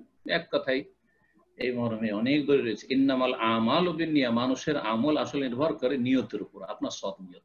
রাত্রে আল্লাহর কাছে চেয়ে শুয়েছি, আল্লাহ ফজরে ওঠার তৌফিক দাও, আল্লাহ তাহাজ্জুদ ওঠার তৌফিক দাও, সৎ নিয়ত রেখেছি, অ্যালার্ম লাগিয়ে রেখেছি, উঠতে পারলেন না, সূর্য পর্যন্ত উঠে গেল, কিন্তু গড়িমসি করে নাই। এই না যে অ্যালার্ম বন্ধ করে আবার কান পাড়া দিয়ে শুয়ে গেলেন, কিছু লোকের বদ স্বভাব আছে, না না, চেষ্টা ছিল কিন্তু উঠতে পারলেন না, তাহলে পুরো সওয়াব পাবেন, জামাতের সওয়াব পেয়ে যাবেন, আপনি তাহাজ্জুদের সওয়াব পেয়ে যাবেন ইনশাআল্লাহ। তো আশা করি এই বিষয়ে আর বলার প্রয়োজন নেই, যথেষ্ট বুঝতে পেরেছেন। জাযাকুমুল্লাহ। ছোট করে একটা প্রশ্ন ছিল যে 13, 14, 15 যে রোজাগুলি যদি কেউ করতে না পারে, 13, 14, 15 ওই দিন বলছিলেন যে মাসের ভিতরে করলে হবে, কিন্তু এই রোজাটা কি পরপর 3টা করতে হবে না ভেঙে ভেঙে করলে হবে? 13, 14, 15 আইয়ামে 20 বলা হয়, এই দিনগুলো যদি রাখে তো উত্তম, কারণ এই দিনগুলোতে রাসূলুল্লাহ সাল্লাল্লাহু আলাইহি ওয়াসাল্লাম সিয়াম পালন করেছেন। কিন্তু কেউ যদি বিভিন্ন কারণে না করতে পারে, গোটা মাসের যে কোনো দিনে করে নেয়, তার মধ্যে উত্তম হচ্ছে সোমবার বৃহস্পতিবার করে যদি করে নেয়, তাহলে সোমবার বৃহস্পতিবার আর একটা ফজিলত ছিল সেটাও পেয়ে গেল। আর 3টি রোজা এমনিও সোমবার বৃহস্পতিবার নয়, অন্য কোনো দিনেও যদি গোটা মাসের মধ্যে 3টি সিয়াম রেখে নেন তাহলে আপনি 3 × 10 = 30 গোটা মাসের সওয়াব পাবেন। এইভাবে গোটা বছরের সওয়াব পাবেন। সিয়াম উদ্দাহার, সারা জীবন আপনার সিয়াম পালন করা হবে। 11 মাস এইভাবে সওয়াব পেয়ে গেলেন। আর রমজান মাসের তো সওয়াব রমজান মাসের ফরজ ছিল, তো এইভাবে সিয়াম উদ্দাহার মানে সারা জীবনের সিয়াম পালন করার মতো সওয়াব পাবেন। তো আশা করি বিষয়টি বুঝতে পেরেছেন। আমরা অনেকে এরকম করি, আমাদের যে দিনগুলোতে ছুটি সেই দিনগুলো আমরা আইয়ামে অনেক সময় পারি না, কিন্তু আমরা অন্য দিনে রেখে মাসে 3টা করে সিয়াম রাখা খুব সহজ। মাসে কমপক্ষে 4টা সোমবার আসছে, 4টা বৃহস্পতিবার, 5টা বৃহস্পতিবার হয়তো আসছে। সুতরাং 3টি সিয়াম পালন করে এমন কোনো ব্যাপার না। আপনাদের যাদের ছুটি আছে, রবিবার ছুটি, ঠিক আছে আমি কাজের দিনে পারবো না, রবিবারের দিন রাখেন, অসুবিধা নেই। রবিবার করে 3টা রবিবার রাখলে আপনার 3টি সিয়াম হয়ে গেল, কোনো অসুবিধা ইনশাআল্লাহ। আল্লাহ যেন তৌফিক দান করে, বা সৎ নিয়তের প্রয়োজন আছে। এই পর্যায়ে প্রশ্ন করবেন ব্রাদার সাইদ ইদ্রিস, আপনি প্রশ্ন করুন।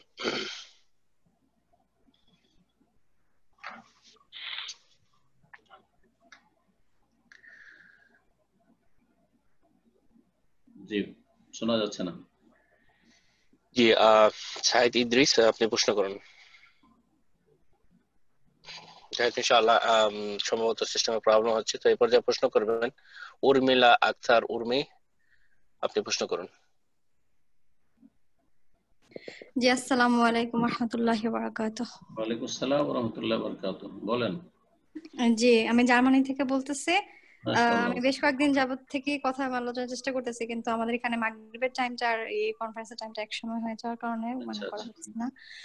যাক আলহামদুলিল্লাহ, আল্লাহ, আমি আপনাকে সবসময় ইউটিউবে দেখছি, কখনো ভাবতে পারিনি আপনার সাথে আল্লাহ কথা বলার তৌফিক দিবেন। আল্লাহ আপনাকে নেক হায়াত দান করুক। আমিন ইয়া রাব্বি।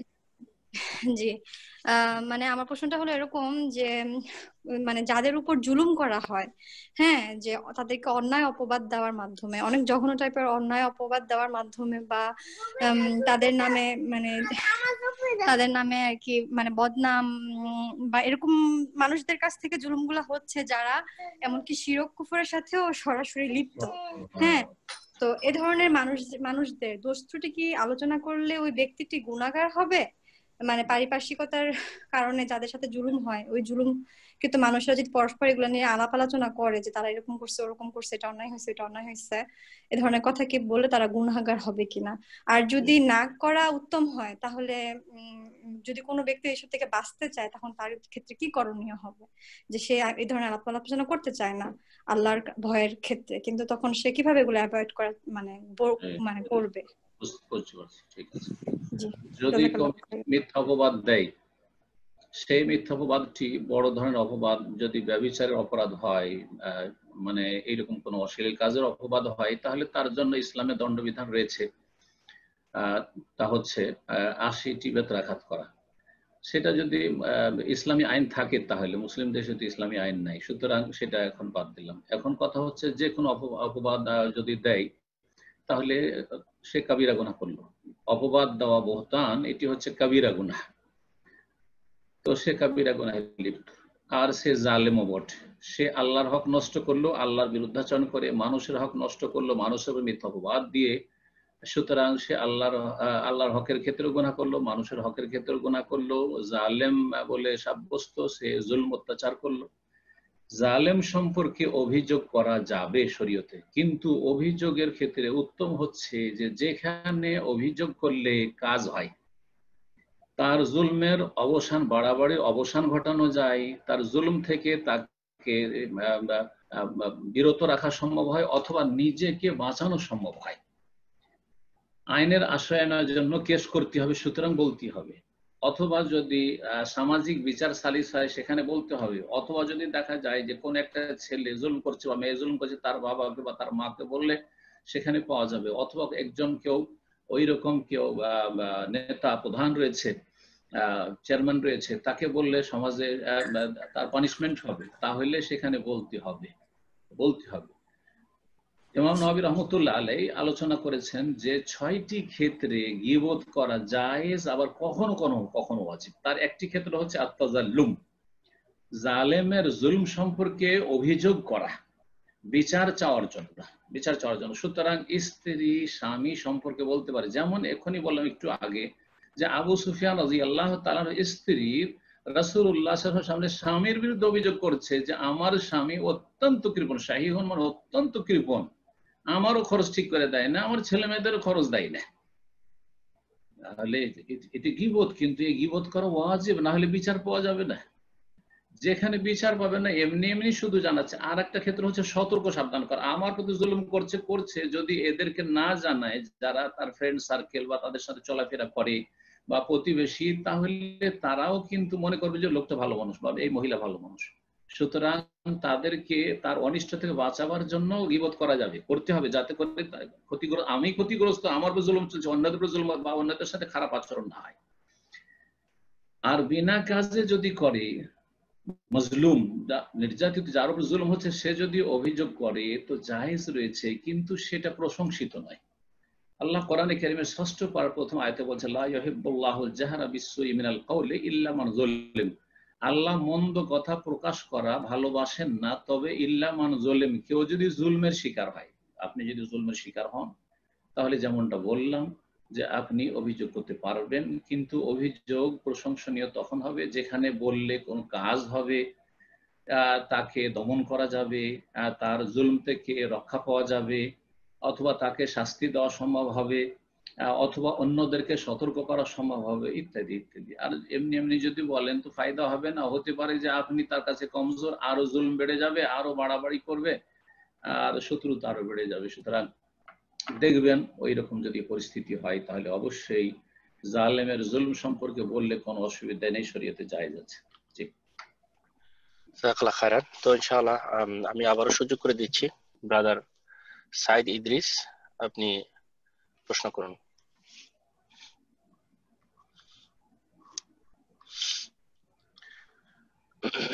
ব্রাদার সাইদ ইদ্রিস, আপনার ফোনটা আনমিউট করে নিন, প্রশ্ন করুন। আপনাকে লাস্ট সুযোগ দিচ্ছি ইনশাআল্লাহ। পারছেন না মনে হয়, সম্ভবত সমস্যা হচ্ছে। তো ইনশাআল্লাহ এই পর্যায়ে প্রশ্ন করবেন জাহিদুল আল আমিন, আপনি প্রশ্ন করুন। জি, প্রশ্ন করুন।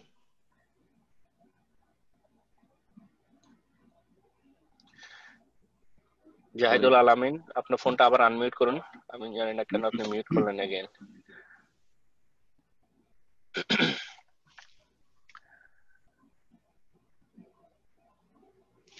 জাহিদুল আল আমিন, আপনার ফোনটা, জি আপনার ফোন আনমিউট আছে, আপনি প্রশ্ন করুন। আপনার কথা শোনা যাচ্ছে না, তো সম্ভবত আপনার সিস্টেমে প্রবলেম হচ্ছে। তো ইনশাআল্লাহ আমরা পরবর্তী পর্যায়ে আপনাকে আবারও সুযোগ দেবো ইনশাআল্লাহ। এই পর্যায়ে প্রশ্ন করবেন আয়েশা খাতুন, আপনি প্রশ্ন করুন। আসসালামু আলাইকুম রাহমাতুল্লাহি ওয়া বারাকাতুহু।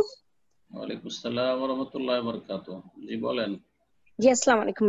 জি ভাই, আমি কানাডা থেকে বলছি। আমার আপনি যদি অনুমতি দেন, একই প্রশ্ন রিলেটেড আমার দুইটা ছোট্ট প্রশ্ন আছে। তার আগে আমি আমার ভাইয়ের ছেলে গত সপ্তাহে ইন্তেকাল করেছে, আব্দুর রহমান, তার জন্য দোয়া করবেন ইনশাআল্লাহ। আল্লাহ জান্নাতুল ফিরদাউস দান করেন, আল্লাহ রাব্বুল আলামিন গুনাহ খাতা মাফ করেন।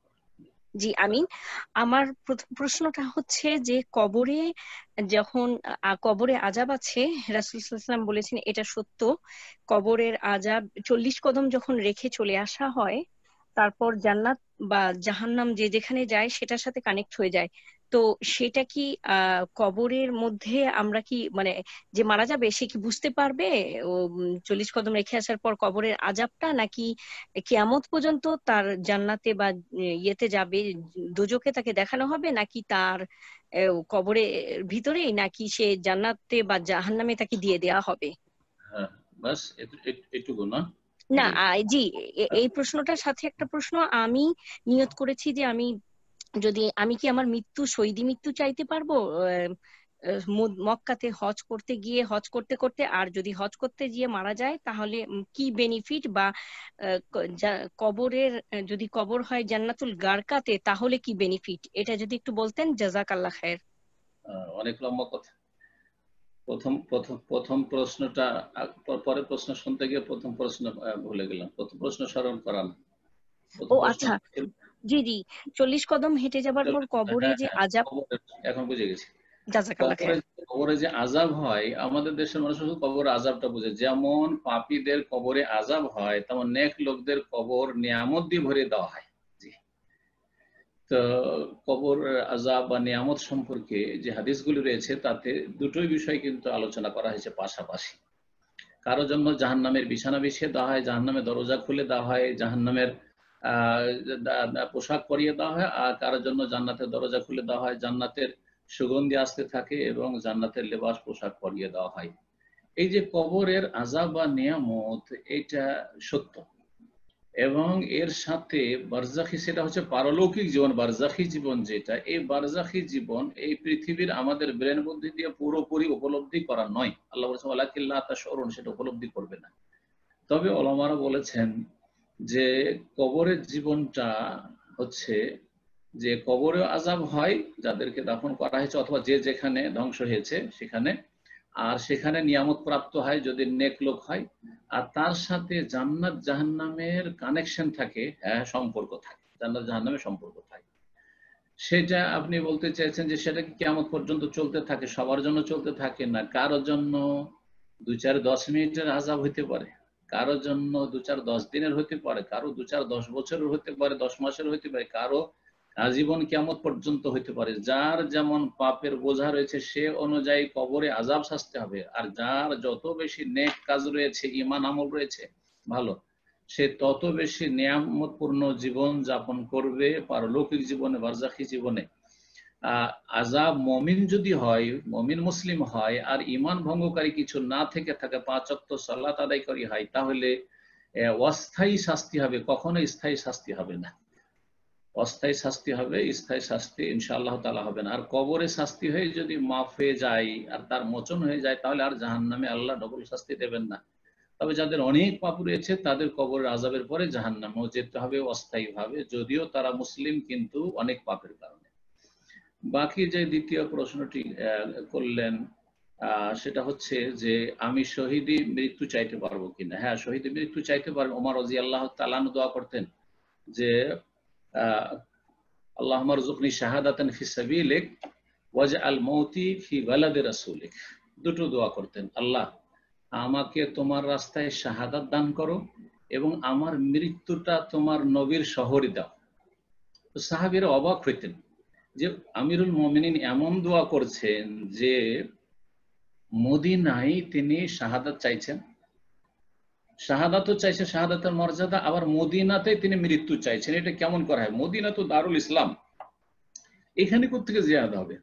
শাহাদাত চাইলে তাহলে রণক্ষেত্রে আপনার বর্ডারে যেতে হবে, কাফেরদের বর্ডারে যেতে হবে। হ্যাঁ, তো এইখানে থেকে মদিনা থেকে শাহাদাত চাইছেন, এটা তো অসাধারণ কথা, এটা কল্পনার বাইরে, কল্পনা করতে পারেননি। কিন্তু কিভাবে তার দোয়া কবুল হচ্ছে যে অগ্নি পূজক ইরানি খবিস আবু লুলু ফেরোজ, এই জন্য ফেরোজ বা ফিরোজ নামটি মুসলিম বাঙালিরা রাখে বা পাকিস্তানিরা রাখে, রাখা যায়, বা ইন্ডিয়ানরা রাখে, জায়েজ নয়। কারণ এই খবিস আল্লাহর অভিশপ্ত, এই নামটি অভিশপ্ত না। আর এরা হচ্ছে ইসলামের দুশমন, আর আজ পর্যন্ত এদের ইসলাম আর তাওহীদ সুন্নাতের দুশমনই চলে আসছে ইরান থেকে। তো কথা হচ্ছে যে কিভাবে দোয়াটি কবুল হলো? দোয়া করেছেন শাহাদাতের, তাহলে শাহাদাত চাইতে পারবেন। আর মদিনায় তিনি মওত চেয়েছেন, সেটাও চাইতে পারবেন। ওমর রাদিয়াল্লাহু তাআলা আনহু আদর্শ সুন্নাত থেকে প্রমাণিত হইল। কিন্তু মানুষ কখনো তাড়াতাড়ি মওত চাইবে না, সব সময় চাইবে যে আল্লাহ আমাকে সুস্থতার সাথে আর ঈমান নেক আমলের সাথে দীর্ঘায়িত করো, যাতে করে আমল বৃদ্ধি পায়। কারণ নেক জীবন যদি আপনি লম্বা পান তো অনেক আমল নিয়ে আল্লাহ রাব্বুল আলামিনের কাছে যেতে পারবেন। সুতরাং ধরেন 2 বছর পরে আপনি হজে আসছেন, আর বলবেন যে আল্লাহ আমাকে হজে মৃত্যু দিয়ে দিও, না না না, মোটেই না, এটা বলবেন না যে এই হজে আমাকে মৃত্যু দিয়ে দিও। মৃত্যু আপনি কাছাকাছি সময়ে চাইছেন না, মৃত্যু চাওয়া জায়েজ নয়, রাসূলুল্লাহ সাল্লাল্লাহু আলাইহি ওয়াসাল্লাম নিষেধ করেছেন। তবে এক সময় মরতে হবে, যখন মৃত্যু আমার হবে, আল্লাহ তোমার ফয়সালা, তখন তুমি আমাকে মদিনায় মওত দান করিও, বা হজের অবস্থা আমাকে মওত দান করিও, অথবা মক্কাতুল মুকাররমায় মওত দান করিও, চাইলে কোনো অসুবিধা নেই। জিজ্ঞেস করেছেন যে মদিনায় যদি আমার দাফন হয় বাকিতে, বাকির কবরস্থান, কিন্তু ওটাকে আমাদের দেশের লোক জান্নাতুল বাকি বলে। জান্নাতুল বাকি বলা বিদআত, কারণ জান্নাতুল বাকি বললে মুসলিমদের বিদআতি এটি টার্ম। প্রথম কথা, এই টার্ম সাহাবায়ে কেরামদের সালাফদের শেখানো নয়। আর এটি জান্নাত নয় যে এই বাকিতে দাফন হলে জান্নাত চলে যাবে, এই সেন্সটা চলে আসবে যে মদিনায় যদি মওত হয়ে যায় খালি ফাসিকের যদি মত হয়ে যায়, বেনামাজির মত হয়ে যায়, শিরকি কুফরি আকীদার রাফিজি শিয়া আকীদার লোকের যদি মদিনা মত হয়ে যায়, তাহলে কি জান্নাত পাবে? কখনো জান্নাত পাবে না। তো কথা হচ্ছে যে সহি আকীদা নিয়ে আর তারপরে 5 ওয়াক্ত সালাত নিয়ে যদি মদিনায় মৃত্যু হয়, তাহলে রাসূলুল্লাহ সাল্লাল্লাহু আলাইহি সাল্লাম শাফাআত করবেন, সুপারিশ করবেন। জি, কিন্তু কোন জমিন মানুষকে পাক করতে পারে না। মানুষকে পাক পবিত্র করবে জাহান্নাম থেকে তার ঈমান এবং সৎ আমল, তাওহীদ ভিত্তিক এবং সুন্নাহ ভিত্তিক। আল্লাহ রাব্বুল আলামিন যেন তৌফিক দান করেন। মৃত্যু যদি চাইতে হয় কষ্টের সময়, তাহলে একটি দোয়া সহিহ মুসলিমে রয়েছে, আল্লাহুম্মা, হে আল্লাহ, তুমি নবী সাল্লাল্লাহু আলাইহি ওয়াসাল্লাম বলেছেন, লা ইয়াতামান্নায়ান্না আহাদুম মিনকুমুল মাউতা লিযুররিন নাযালা বিহি, কারো বিপদ আপদের জন্য বা অসুস্থতার কারণে যেন মৃত্যুর আকাঙ্ক্ষা না করে। ফাইন কানা লাবুদ্দা ফাইলান, যদি অবশ্যই মৃত্যু চাইতে হয়, তাহলে বলবে আল্লাহুম্মা ইন কানাতিল হায়াতু খায়রাল লি, আল্লাহুম্মা, নবী সাল্লাল্লাহু আলাইহি ওয়াসাল্লাম যেটার অর্থ হচ্ছে যে হে আল্লাহ, যদি আমার জন্য হায়াতটা কল্যাণ হয় তো আমাকে হায়াত দান কর, আর যদি আমার জন্য মওতটা কল্যাণ যখন হবে, ওয়াতাওয়াফানি ইযা কানাতিল ওয়াফাতু খায়রাল, আমাকে ইন্তেকাল দান করো বা মৃত্যু দান করো যখন আমার জন্য মৃত্যু বরণ করাটা কল্যাণ করা হবে। তো আশা করি বুঝতে পেরেছেন, তাড়াতাড়ি করে কখনো মৃত্যু একজন মানুষ চাইবে না। জাযাকুমুল্লাহ। বারাকাল্লাহু ফিকুম। এ পর্যায়ে প্রশ্ন করবেন আব্দুল্লাহ জামান, আপনি প্রশ্ন করুন। আসসালামু আলাইকুম ওয়া রাহমাতুল্লাহি ওয়া বারাকাতুহু। আমি আব্দুল্লাহ জামান আবুধাবি থেকে বলছি। মাশাআল্লাহ, বলেন জামাল ভাই। কেমন আছেন শেখ? আলহামদুলিল্লাহ, আলহামদুলিল্লাহ। বলেন। প্রথমত ধন্যবাদ জানাই, শুকরিয়া জ্ঞাপন করি আল্লাহর, এবং শুকরিয়া পাশাপাশি শুকরিয়া আদায় করতেছি আপনার যে বুখারীর দার্সটা আবারও চালু করার জন্য। এটা যেন কন্টিনিউ করতে পারেন। আল্লাহ আপনার ইলমে বরকত দান করুক এবং হায়াতে বরকত দান করুক। আমিন। যদিও গত সপ্তাহে সাউন্ডের কিছু সমস্যা হয়েছিল লাইভে, এর আগের থেকে ভালো ছিল ইনশাআল্লাহ। আসলে ইনশাআল্লাহ। অনেকে তো অনুরোধ থাকবে এই বুখারীর দার্সটা যেন কন্টিনিউ লাইভে দেখানো হয়, বিশেষ করে আমরা যারা সরাসরি আপনার দার্সে উপস্থিত হতে পারি না, তারা কিছুটা হলে যেন উপকৃত হতে পারি। আল্লাহ আপনাকে হায়াতে তৈয়বা দান করুক। আমিন। আজকের প্রশ্নটা হচ্ছে যে আসলে এই নামাজের সালাতের পরবর্তী যেই জিকির আজগার করি, বিশেষ করে যে 33 বার সুবহানাল্লাহ, আলহামদুলিল্লাহ, আল্লাহু আকবার যেগুলি পড়ি, এগুলি আসলে একটু সচিত্র আমাদেরকে দেখাবেন তার সুন্নতি পদ্ধতিটা কি, আসলে কিভাবে কখন কোথায় থেকে শুরু করতে হবে, কোথায় থেকে শেষ করতে হবে। এক একজন এক এক নিয়মে করতে দেখছি আর কি। কেউ আমাদের হাতে তো ডান হাতে যদি আমরা শুরু করি, তাহলে ডান হাতের যে কড়া আছে সেগুলি হাতের মানে একদম অগ্রভাগ সহ হিসাব করলে 19টা পায় আর কি। আমার হাতে 19টা আছে। তো সেক্ষেত্রে আমরা কোথায় থেকে শুরু করব, কোথায় শেষ করব, যেহেতু 33 বার পড়তে হয়। কেননা ফেসবুকে একটা পোস্ট এরকম আমাদের দিনী ভাইরা শেয়ার করছিল, সেটা হচ্ছিল যে একেবারেই 33 বার শেষ করে ফেলবে। সেটা হলো কি, প্রত্যেক উঙ্গলির ডান পাশে একবার, বাম পাশে একবার, মানে আমাদের হাতের যেই কড়াগুলো আছে, এইভাবে হিসাব করলে 33 বার একেবারে শেষ হয়ে যায়। এটা কি সুন্নতি পদ্ধতি কিনা, বা সুন্নতি পদ্ধতিতে কি আমাদের আপনার হাতের সচিত্র একটু দেখাবেন সবার উদ্দেশ্যে। জাযাকাল্লাহ খাইর। আসসালামু আলাইকুম ওয়া রাহমাতুল্লাহি ওয়া বারাকাতুহু। এই ক্ষেত্রে কোনো সুন্নত নাই। যদি কেউ বলে যে এটা সুন্নতি পদ্ধতি গণনা, এগুলো ভুল কথা। আর একবারে 33 বার শেষ করতে হবে, এটাও অবাস্তব কথা, এর কোনো দলিল নাই। এগুলোই আজকাল সোশ্যাল মিডিয়াতে কিছু একবারে ভিত্তিহীন কথাবার্তা ছড়াছড়ি। এই বিষয়ে বলবো আল আমরু ফি যালিকা ওয়াসা, যার জন্য যেটা সুবিধা। দেখেন আরবরা কিন্তু আমাদের মতো গণতো না। আমাদের গণনা হচ্ছে এই যে এগুলো, সুবহানাল্লাহ সুবহানাল্লাহ সুবহানাল্লাহ সুবহানাল্লাহ, এই যে জোড়গুলি যে রয়েছে, হ্যাঁ, এগুলো দিয়ে গণনা করি। আর অগ্রভাগ একটা তো 4টা ধরেন। আবার কেউ অন্যরকম করে, আবার কেউ গণে এইভাবে, সুবহানাল্লাহ সুবহানাল্লাহ সুবহানাল্লাহ সুবহানাল্লাহ, এইদিকে এইভাবে গণে। তো যার যেটা সুবিধা হয়, যেটা আমি বলবো এখানে আর যেটা জানার বিষয়, সেটা হচ্ছে যে ডান দিক থেকে শুরু করবেন, এটা হচ্ছে উত্তম। এই দিক থেকে শুরু করলে ডান দিক হইলো, কিন্তু এই দিক থেকে শুরু করলে অনেকে এই দিক থেকে গণেন, সুবহানাল্লাহ সুবহানাল্লাহ সুবহানাল্লাহ, এদিক থেকে এদিকে যাচ্ছেন। তো আপনি বাম দিক থেকে শুরু করলেন, তো বাম দিক থেকে না শুরু করে ডান দিক থেকে শুরু করে, কারণ রাসূল কানা ইউজিবুহু তায়াম্মুন, রাসূলুল্লাহ সাল্লাল্লাহু আলাইহি ওয়াসাল্লাম ডান দিকটা বেশি পছন্দ করতেন, ডান দিকটা বেশি পছন্দ করতেন। তারপরে অনেকে ডান আর বাম হাতে গণে, মানে এতে করলো 16 বার আর এতে করলো 16 বার, 32 33, সুবহানাল্লাহ সুবহানাল্লাহ সুবহানাল্লাহ সুবহানাল্লাহ, তারপরে সুবহানাল্লাহ সুবহানাল্লাহ বাম হাতেও করছে না। বাম হাতে তাসবিহ করবেন না, কারণ এই মর্মে একটি হাদিস হয়েছে, কানা রাসূলুল্লাহ ইয়াকিদু তাসবিহা বিয়ামিনি, রাসূলুল্লাহ সাল্লাল্লাহু আলাইহি ওয়াসাল্লাম ডান হাতে তাসবিহ করতেন। বাকি কথা হলো যে আপনি কিভাবে গণবেন, আপনি 2 ফিরাতে গণনা করবেন না একবারই করে নেবেন, সেটা আপনার ইচ্ছা, সেটা আপনার ইচ্ছা। 33 বার হলেই হলো, 33 বার হলেই হলো। আবার এই মর্মে 33 বার করে 99, আর তারপরে কালিমাত তাওহীদ 100 বার, আবার 10 বারের হাদিস রয়েছে। আশা করি এগুলো জানার বিষয়, সময় হয়তো কম আছে আপনার কাছে, তাড়াতাড়ি আছে, আমি 100 বার করতে পারবো না, তো কমপক্ষে 10 বার করে নেন। হ্যাঁ, 3 10 30 করে নেন, এইভাবে করেন। তো বাকি কথা হলো যে গণনা যে কোনো ভাবে করতে পারেন। আমার এখন পর্যন্ত জানা নাই যে এইভাবে গণনা। আরবদের একটা গণনা এখানে বলা দরকার, আরবদের কিন্তু গণনা আলাদা। আর ওই ক্ষেত্রে বলা হয়েছে যে রাসূলুল্লাহ সাল্লাল্লাহু আলাইহি সাল্লাম 53 গিরা বাঁধতেন, যখন কি করতেন, ইয়াকিদু সালাসা খামসিন, যখন আপনার তাশাহুদে বসতেন আর আপনার করতেন। তো এইসব গণনা আসলে আমাদের জানার কোনো প্রয়োজন করে না, এগুলো আরবদের গণনা ছিল, যে এটাতে কত হয়, তো এটাতে কত হয়, তো এটাতে কত হয়, কোনটাতে কত হয়, এসব আমাদের জানার প্রয়োজনই করে না। এগুলোকে সুন্নত বলা, বাড়াবাড়ি করা, আর এগুলো হচ্ছে সীমা লঙ্ঘন পছন্দনীয় না। জি, আশা করি বুঝতে পেরেছেন। জাযাকাল্লাহ খায়রান, বারাকাল্লাহু ফিকুম। এই পর্যায়ে প্রশ্ন করবেন এমডি মাকসাদুল ইসলাম, আপনি প্রশ্ন করুন। আসসালামু আলাইকুম ওয়া রাহমাতুল্লাহি ওয়া বারাকাতুহু। ওয়া আলাইকুম আসসালাম ওয়া রাহমাতুল্লাহি ওয়া বারাকাতুহু। জি বলেন। আমার আসলে ছোট্ট দুটো প্রশ্ন ছিল। একটা হলো, আমি নিউ ইয়র্ক থেকে। মাশাআল্লাহ। আমরা মানে আমি দেখতেছি এখন কিছুদিন থেকে যে কিছু কিছু ভাই ওই যে নামাজের সময় মানে একামত দেওয়ার পরে মানে ইমাম সাহেব নামাজ শুরুর আগে হাত উঠায় দোয়া করেন, মানে এটা কি একামত দেওয়ার পরে এবং ইমাম সাহেব শুরু করার আগে? আচ্ছা, ওই সময় হাত উঠিয়ে দিচ্ছে? জি, হাত উঠায় দোয়া করেন না, হাত উঠায় তাহলে বিদআত। কারণ এই জায়গাগুলি রাসূলুল্লাহ সাল্লাল্লাহু আলাইহি ওয়াসাল্লামের জীবন দিয়ে অতিক্রম করেছে প্রতিটি ওয়াক্তে, আর রাসূলুল্লাহ সাহাবীরা কেউ হাত উঠাননি, সুতরাং কেউ হাত উঠায় ওই সময় তাহলে বিদআত। এমনি দোয়া করা যাবে?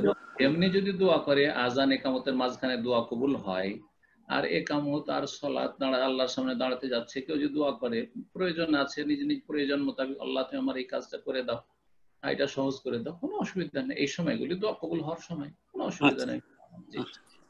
আর একটা হচ্ছে যে মানে মাজুর ব্যক্তি কি ইমাম হইতে পারবেন? মানে যেমন কারো হয়তো হাঁটুর সমস্যার কারণে মানে ঠিক মতো বসতে পারতেছেন না, তাশাহুদে ঠিক মতো বসতে পারেন না, এই অবস্থায় কি ইমামতি করতে পারবেন কি পারবেন না? মানে তার পিছনে নামাজ পড়া যাবে কি যাবে না? উনি দাঁড়িয়ে সালাত আদায় করছেন ইমাম সাহেব, না বসে? না, দাঁড়িয়ে সালাত আদায় করেন, বাট তাশাহুদের সময় বসতে সমস্যা হয়, ঠিক মতো যেটা বসার নিয়ম এইভাবে বসতে পারতেছেন না। জি, দাঁড়ায় নামাজ পড়েন, দাঁড়ায় পড়েন। উনি যদি ইমাম রাতেব হন, মানে পেশ ইমাম, আমাদের দেশে পেশ ইমাম বলে, ফার্সি বুঝে, আর ইমাম রাতেব আরবিতে মানে নিযুক্ত ইমাম, মসজিদে নির্ধারিত নিযুক্ত ইমাম হন, আর মাঝে মধ্যে অসুস্থ হয়ে যান, তো অসুস্থ অবস্থায় বা মাজুর, পায়ে ব্যথা, তাহলে তিনি সালাত আদায় করতে পারবেন, ইমামতি করতে পারবেন। অসুস্থ হয়েছেন, পা ঠিক করে রাখতে পারছেন না, সেজন্য তাকে ইমামতি দিয়ে বরখাস্ত করে দেবেন, আপাতত তিনি অবসর নেবেন না, না না, তিনি ইমামতি করতে থাকবেন। কিন্তু যদি ইমামতি করার যোগ্যতা অনেকের আছে, আর একজন ওইরকম পায়ে তার কষ্ট হয় বা মাজুর, তাহলে তাকে আর ইমামতি দিবেন না, তখন এমন ব্যক্তিকে দিবেন যিনি মাজুর না, এটাই হবে উত্তম। এক কথায় মাজুর ব্যক্তির ইমামতি মাকরুহ নাই। হানাফি মাযহাবে বেশ কিছু ফতোয়া রয়েছে, অন্ধ ব্যক্তির ইমামতি মাকরুহ, নাবালকের ইমামতি মাকরুহ, ইত্যাদি ইত্যাদি, অবিবাহিতের ইমামতি মাকরুহ। এগুলি আসলে তাদের ব্যক্তিগত মতামত, হ্যাঁ, ভালো মনে করেছেন, কিন্তু এগুলি দলিলবিহীন কথা, এগুলি দলিলবিহীন কথা। জি, জাযাকুমুল্লাহ।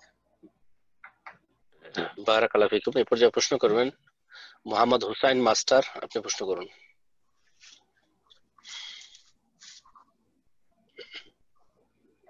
আসসালামু আলাইকুম ওয়া রাহমাতুল্লাহি ওয়া বারাকাতুহু। ওয়ালাইকুম আসসালাম ওয়া রাহমাতুল্লাহি ওয়া বারাকাতুহু।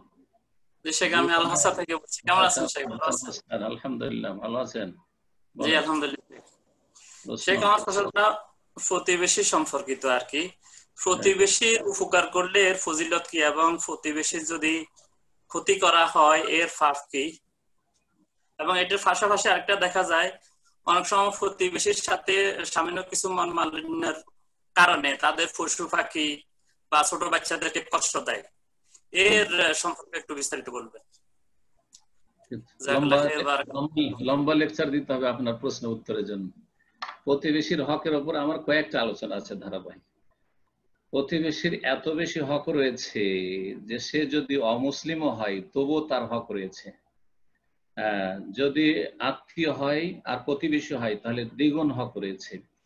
মুসলিম আত্মীয় যদি হয়, মুসলিম আত্মীয় আর প্রতিবেশী, মুসলিম হলো ইসলামের হক, আত্মীয় আত্মীয়তার হক, আর প্রতিবেশীর হক, তাহলে ট্রিপল হক রয়েছে, তিন গুণ। এমন তাহলে বোঝা গেল যে যদি অমুসলিমও প্রতিবেশী হয়, পাপীয় প্রতিবেশী হয়, তারপরেও তার সাথে সদ্ব্যবহার করতে হবে, সদাচরণ করতে হবে, কষ্ট দেওয়া হারাম।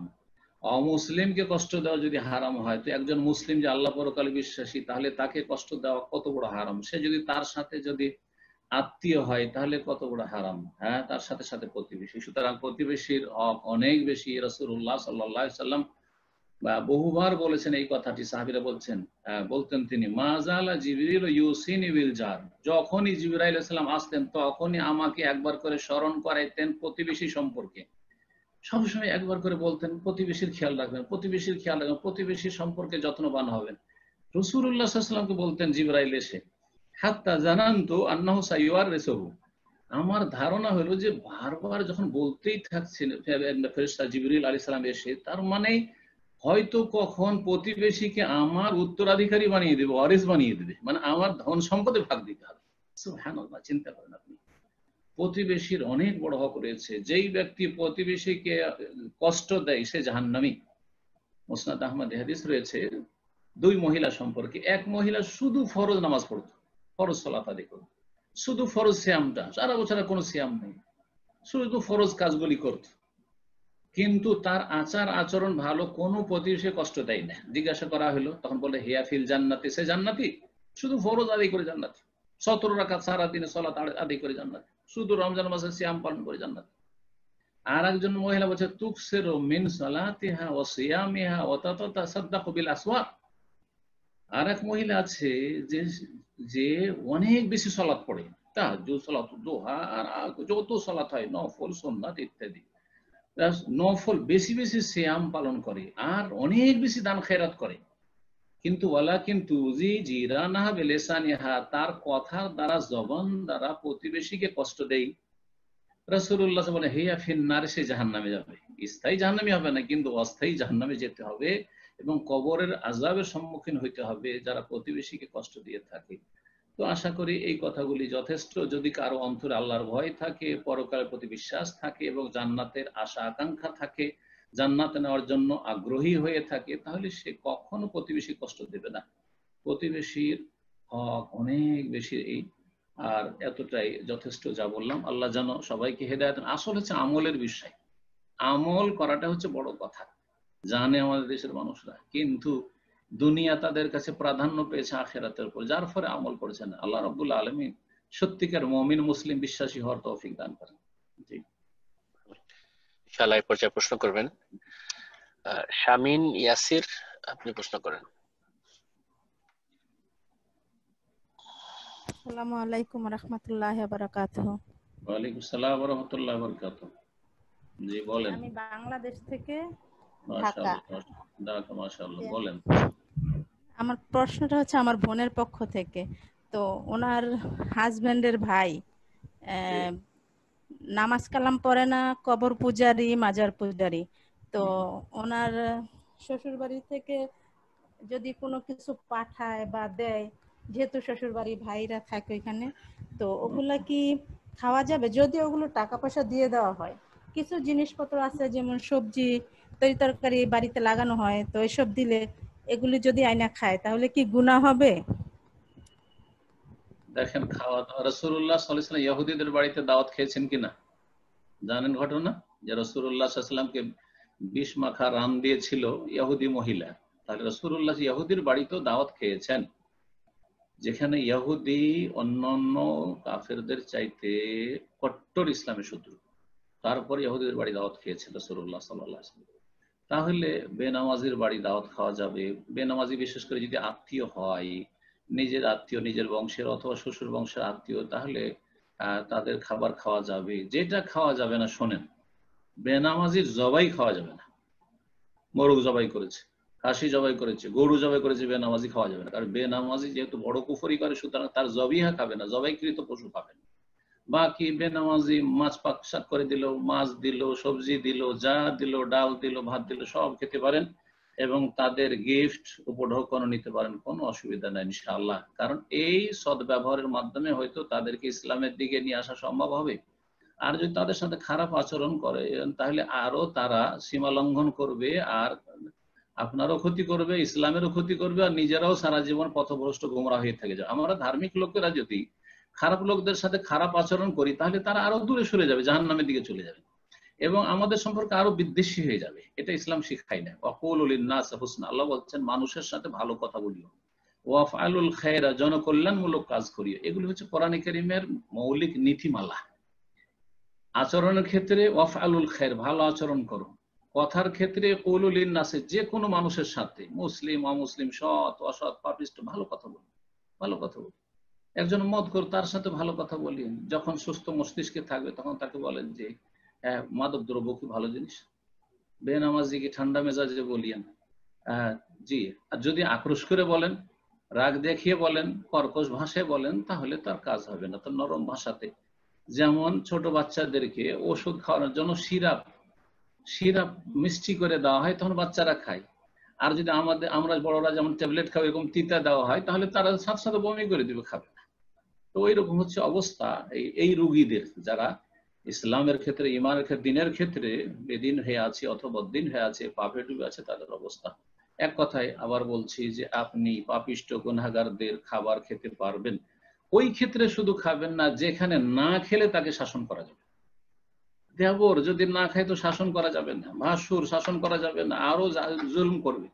কিন্তু ছোট ভাই, ছোট বোন নামাজ পড়ে না, না তুই নামাজ না পড়লে তোর খাবার খাবো না, তোর সবজি নেবো না, তোর গিফট নেবো না, এতে যদি দেখা যায় যে শাসন করা যাবে তাহলে তখন শাসন করবে। আশা করি এই বিষয়টা বুঝতে পেরেছেন।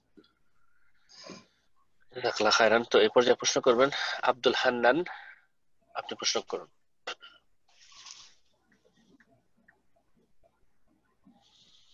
জি, আপনার ফোনটা আনমিউট করে নিন আব্দুল হান্নান।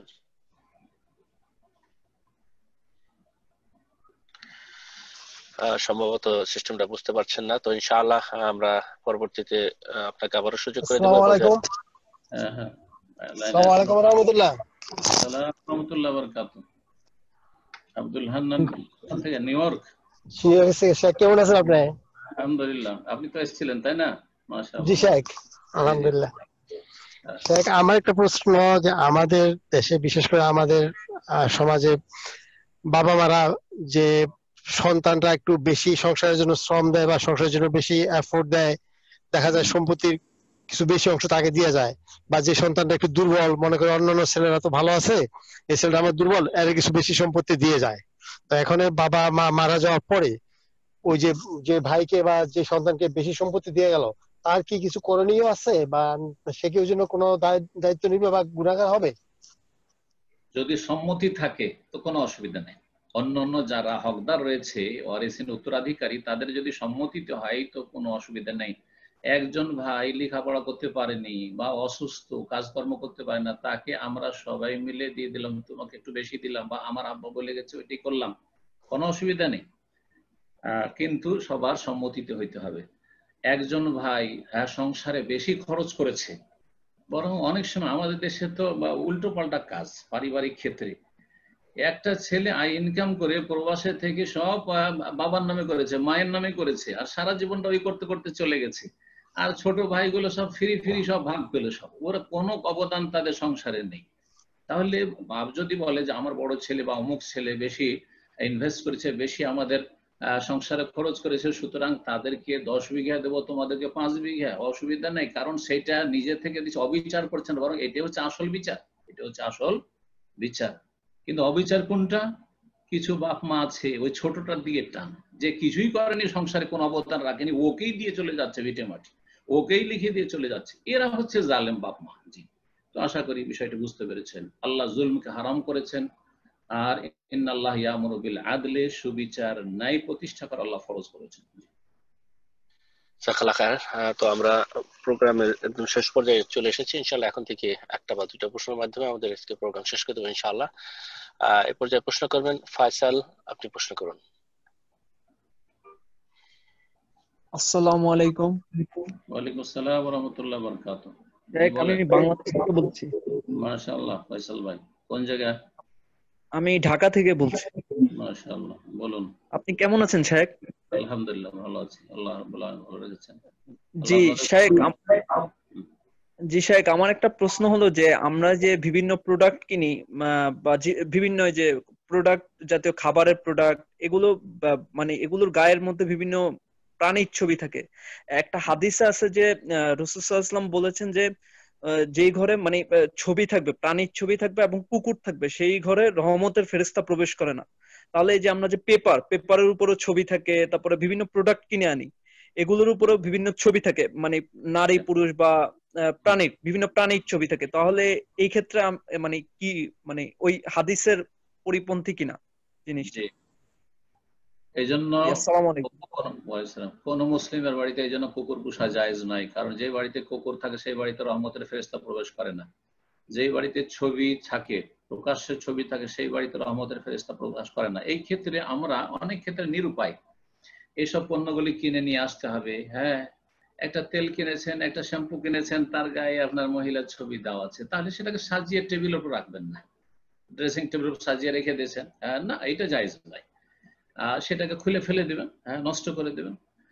পত্র পত্রিকা যেগুলি রয়েছে সেগুলি এমন জায়গায় ফেলে রাখবেন যেটা প্রকাশ না পায়, দেয়ালে ঝুলিয়ে রাখবেন না।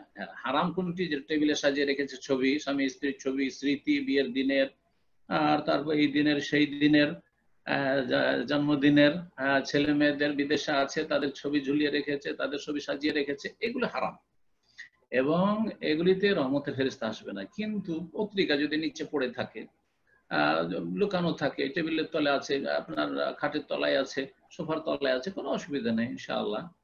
প্রয়োজনে যদি পত্রিকা রাখার প্রয়োজন হয়, আর না হলে পত্রিকাটা পড়ে নিয়ে সেটাকে আপনি সরিয়ে দেবেন, বাড়ি থেকে সরিয়ে দেবেন। জাযাকুমুল্লাহ।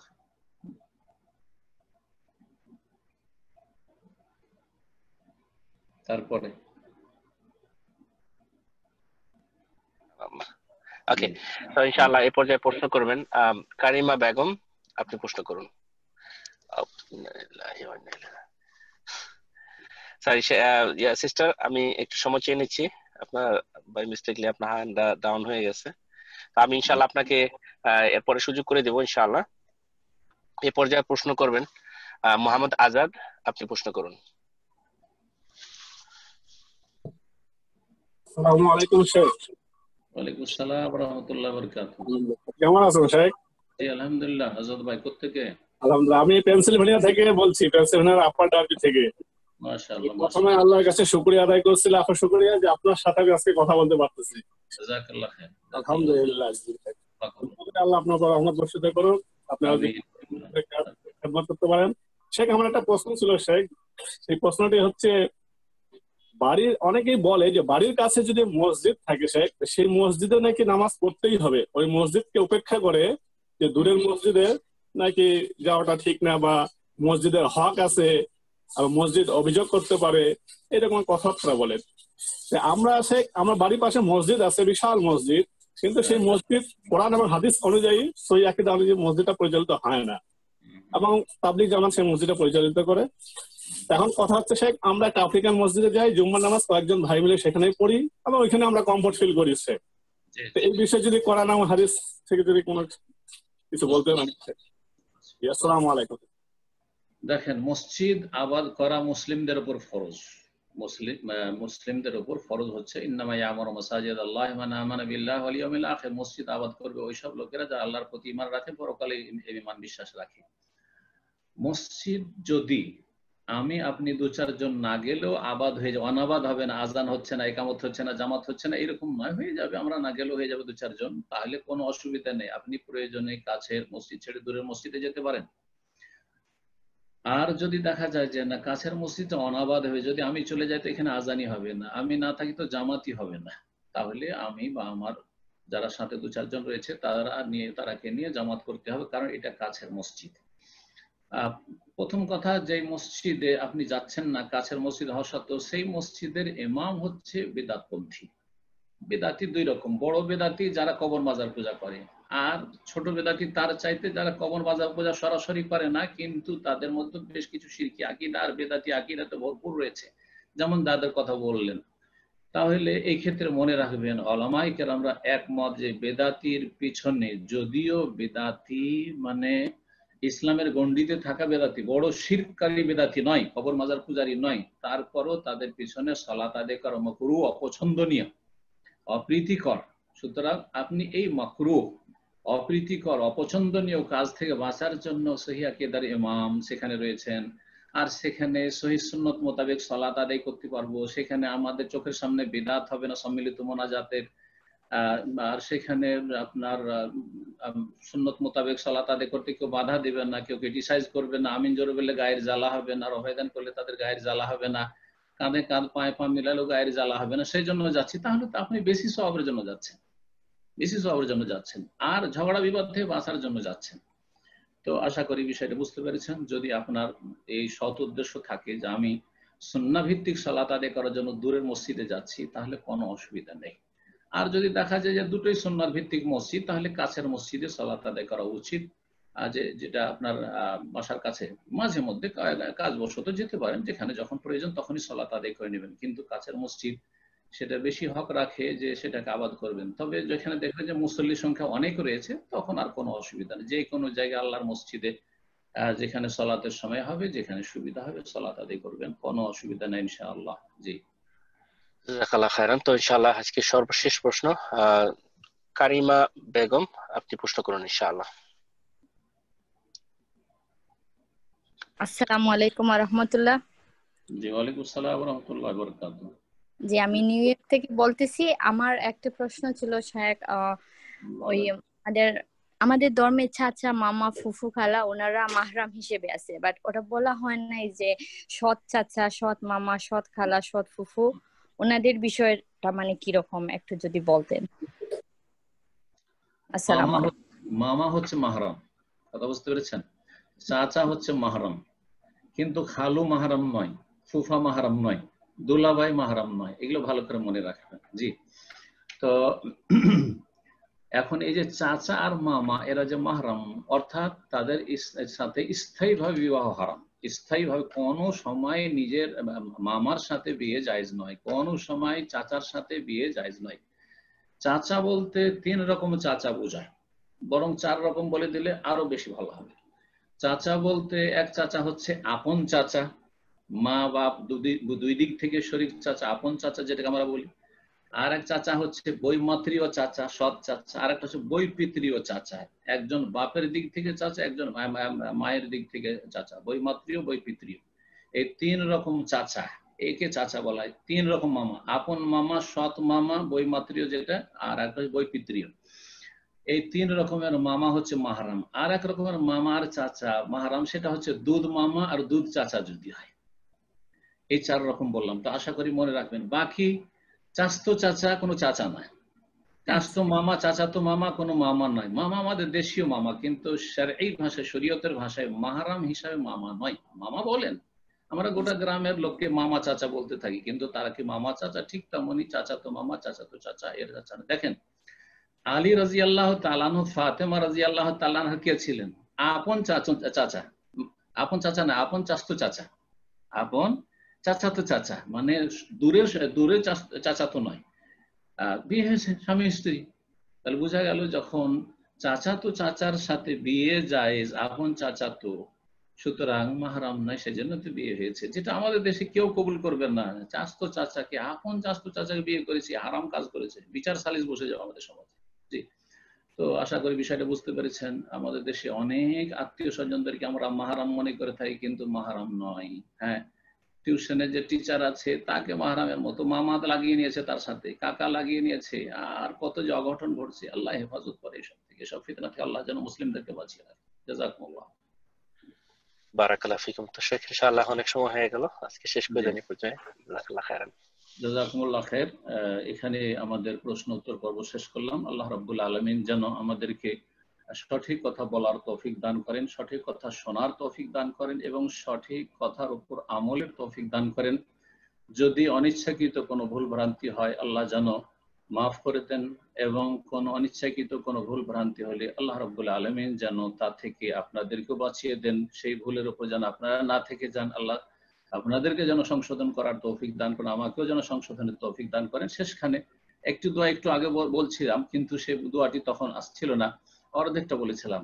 সেই দোয়াটি হচ্ছে, কেউ যদি খুব অশান্তিতে থাকেন আর দুনিয়ায় বাঁচতে পারছেন না, এত বালা মুসিবত, তাহলে তখন দোয়া কর ফাইন কানা লাবুদ্দা ফাইলান, যদি করতেই হয় মৃত্যু কামনা, তাহলে বলবেন আল্লাহুম্মা আহিয়ানি মা কানাতিল হায়াতু খায়রাল্লি ওয়া তাওয়াফানি ইযা কানাতিল ওয়াফাতু খায়রাল্লি। আল্লাহ আমাকে হায়াত দান করো, আহিয়ানি মা কানাতিল হায়াতু খায়র, যতদিন পর্যন্ত আমার জন্য হায়াত বেঁচে থাকাটা কল্যাণকর, ওয়া তাওয়াফানি এবং আমাকে মৃত্যু দান করো, ইযা কানাতিল ওয়াফাতু খায়র, যখন আমার জন্য মরে যাওয়াটাই কল্যাণকর হবে। কিন্তু কেউ বলবে যে আল্লাহ আর বাঁচতে চাই না, আমি মরে যাব, আল্লাহ আমাকে মৃত্যু দাও, আল্লাহ কেমন মরণ আসে না, এগুলি হারাম, জায়েজ নয়। এখানে আলোচনা শেষ করছি। সুবহানাকা আল্লাহুম্মা বিহামদিকা আশহাদু আল্লা ইলাহা ইল্লা আনতা আস্তাগফিরুকা ওয়া আতুবু ইলাইক। সুবহানা রাব্বিকা রাব্বিল ইজ্জাতি আম্মা ইয়াসিফুন ওয়া সালামুন আলাল মুরসালিন ওয়ালহামদুলিল্লাহি রাব্বিল আলামিন।